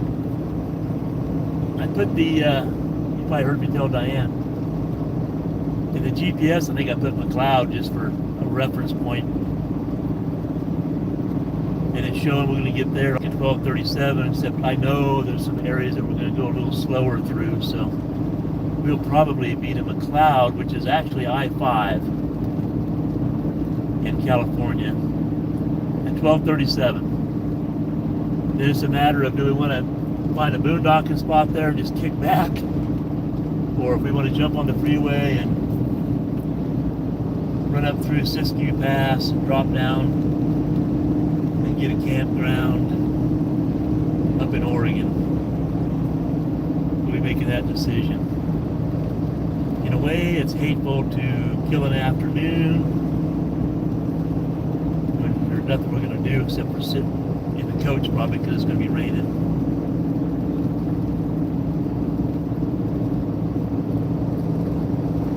But then I also hate having to go up through the Siskiyou Pass after a long travel day. What's your average travel day is? I'll ask that question for people that are watching. So 12 years on the road for Diane and I. This is a long travel day for us, but for the I would say 95% of our travel days are 150 miles or less in 12 years. What do? Do you have a mileage that you set? Do you have a time of day you set? I usually say wheels rolling at 9 a.m. Typically 150 miles is a max for us normally. Many times we are 100 miles is an average travel day. And I'll tell you why. When we first hit the road, we had a golden retriever with us. So you can't take a dog with you a lot of places when you're doing hikes or whatever else. So we said, hey, we're going to go somewhere, and when we research areas, typically if we're in a spot, we like to research or explore places in a 50-mile radius. So if you drive 100 miles, draw a circle around it, and then you spend a week there and research that 50-mile radius. When you drive 100 miles and draw a 50-mile radius around you, your circles touch. So you really get to see most everything. If you go camp somewhere and drive 300 miles and research a 50-mile radius, there's a lot of territory you miss. And that's our thought. That doesn't mean that's right? That's just what we thought. And it worked for us for years. For years, we crossed the U.S. the 100-mile travel days, or maybe 150. But, truth be known, there's a lot of places we saw that we didn't need to see. But that's okay too. They're all memories, right? So we sometimes look back at it and go, we laugh at some of the places we saw, some of the little podunk places where we just say, well, we don't need to go back there again. But we did see it.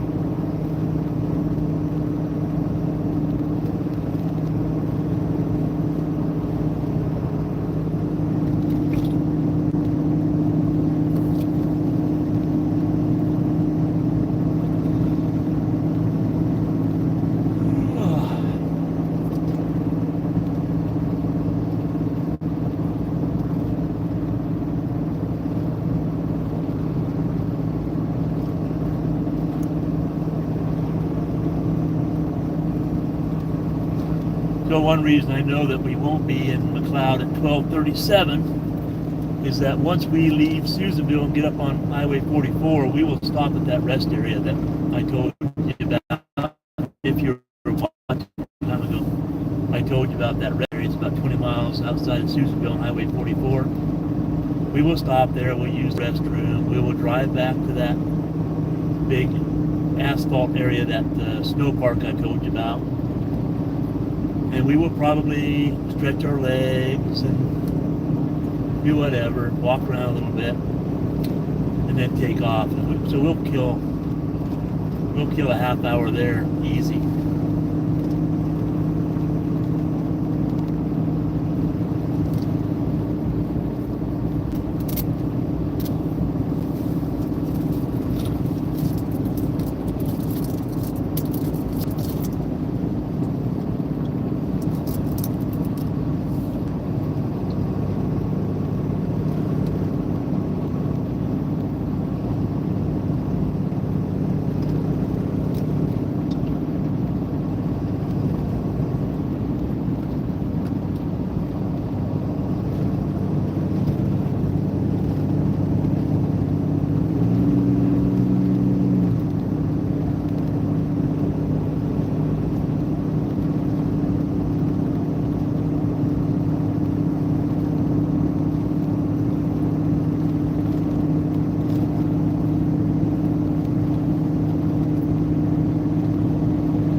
that gap in the clouds there, Diane. Wouldn't it be nice if our road just was right in the middle of that gap all day?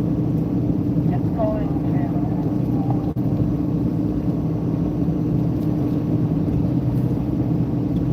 I don't know what this. I've told it that it has to stay that way. You just keep telling it that. I don't know what shows in the screen from the phone, really.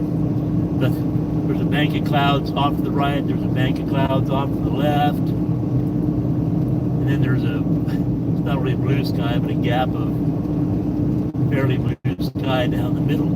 Down the middle. I look at it and go, man, I hope our road just goes right down that middle of those two clouds all day.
Ambulance. You don't have your lights on, but I wonder if he's headed out to that. No, I think we already passed an ambulance, didn't we? So I doubt he's going to that crash.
More sprinkles on the windshield.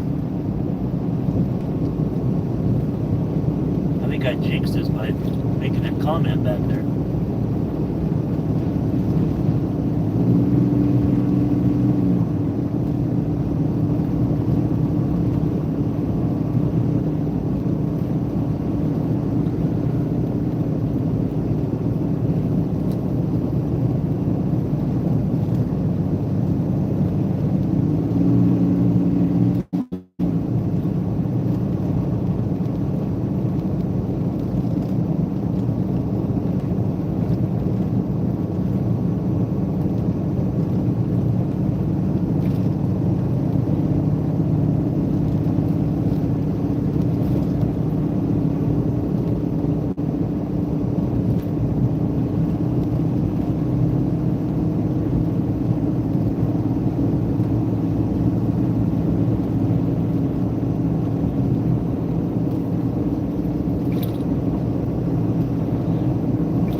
never thought about it, but I guess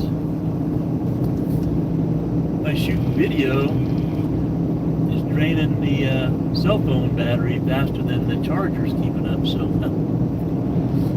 maybe the deciding factor won't be losing internet once we get past Susanville. It might just be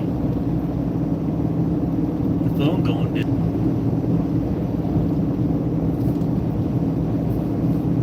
Interesting. Never even thought about that.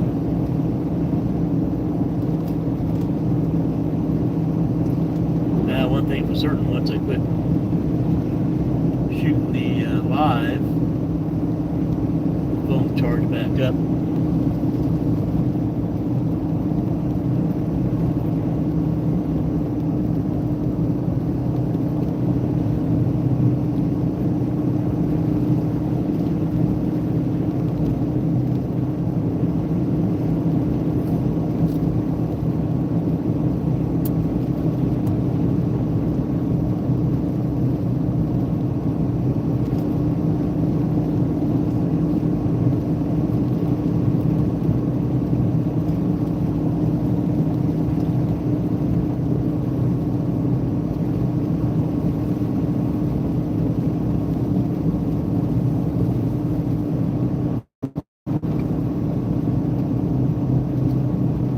I don't have any influence with Mother Nature.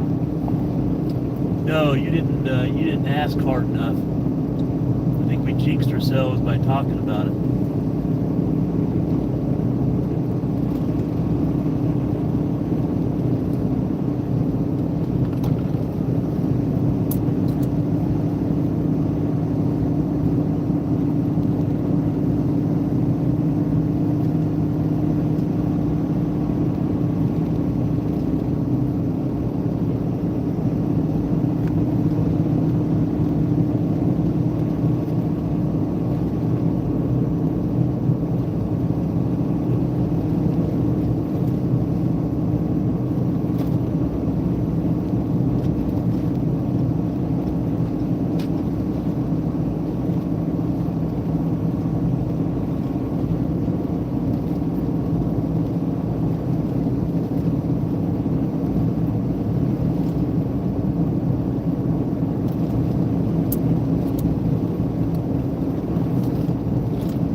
Still 53 degrees outside right now. I won't be getting very warm today. What time is it? 10:18 where we are.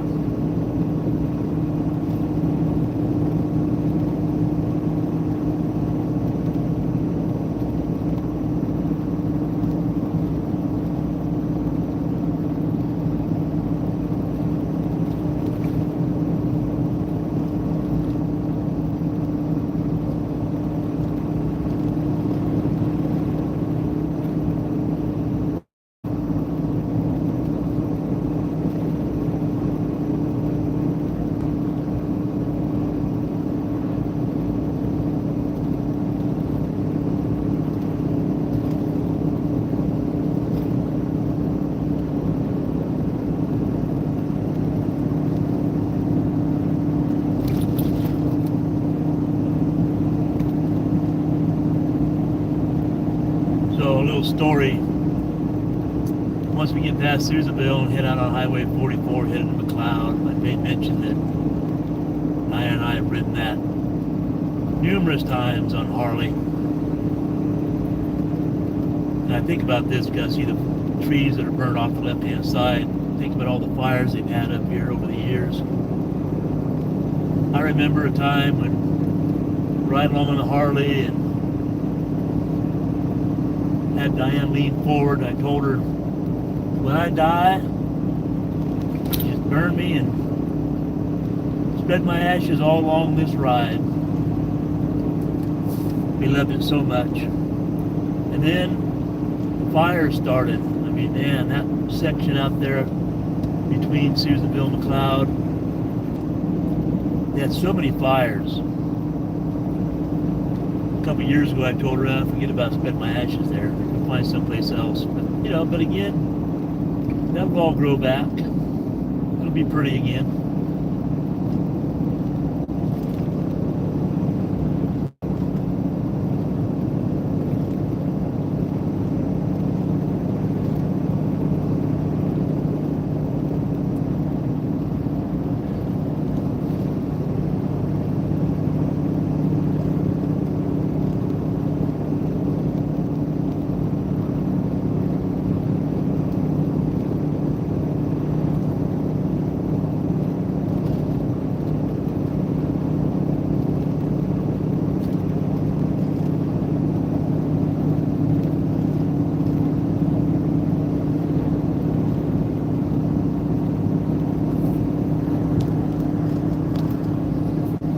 Well, looks like the battery is coming down pretty bad on the phone, so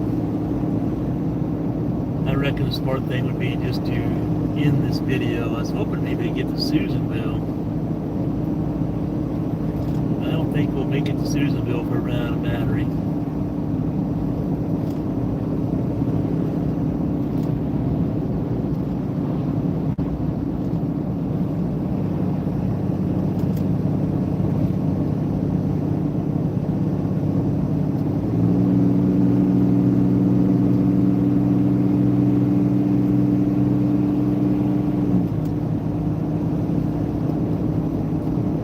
I guess I could stop the live and start it again. I don't want to mess with all that when I'm driving down the road. Too much fiddling to do. So when it ends, it ends.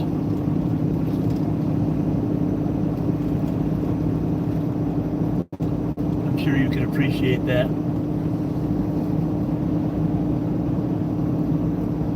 Still 14 miles to Susanville.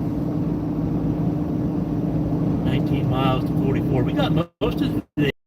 I think I started this. We left the RV park.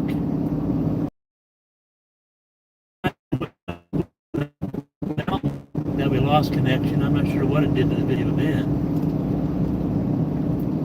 Then it picked again before we got down to I-80. So yeah, I picked up a lot of our travel today.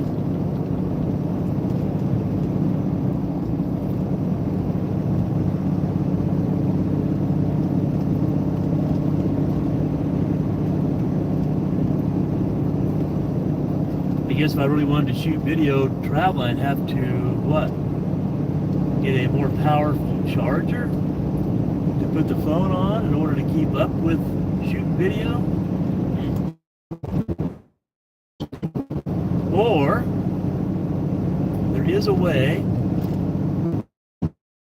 Action has Bluetooth. I think there's a way to connect that to the internet too. So I could probably plug in our internet in the coach, as long as we had internet.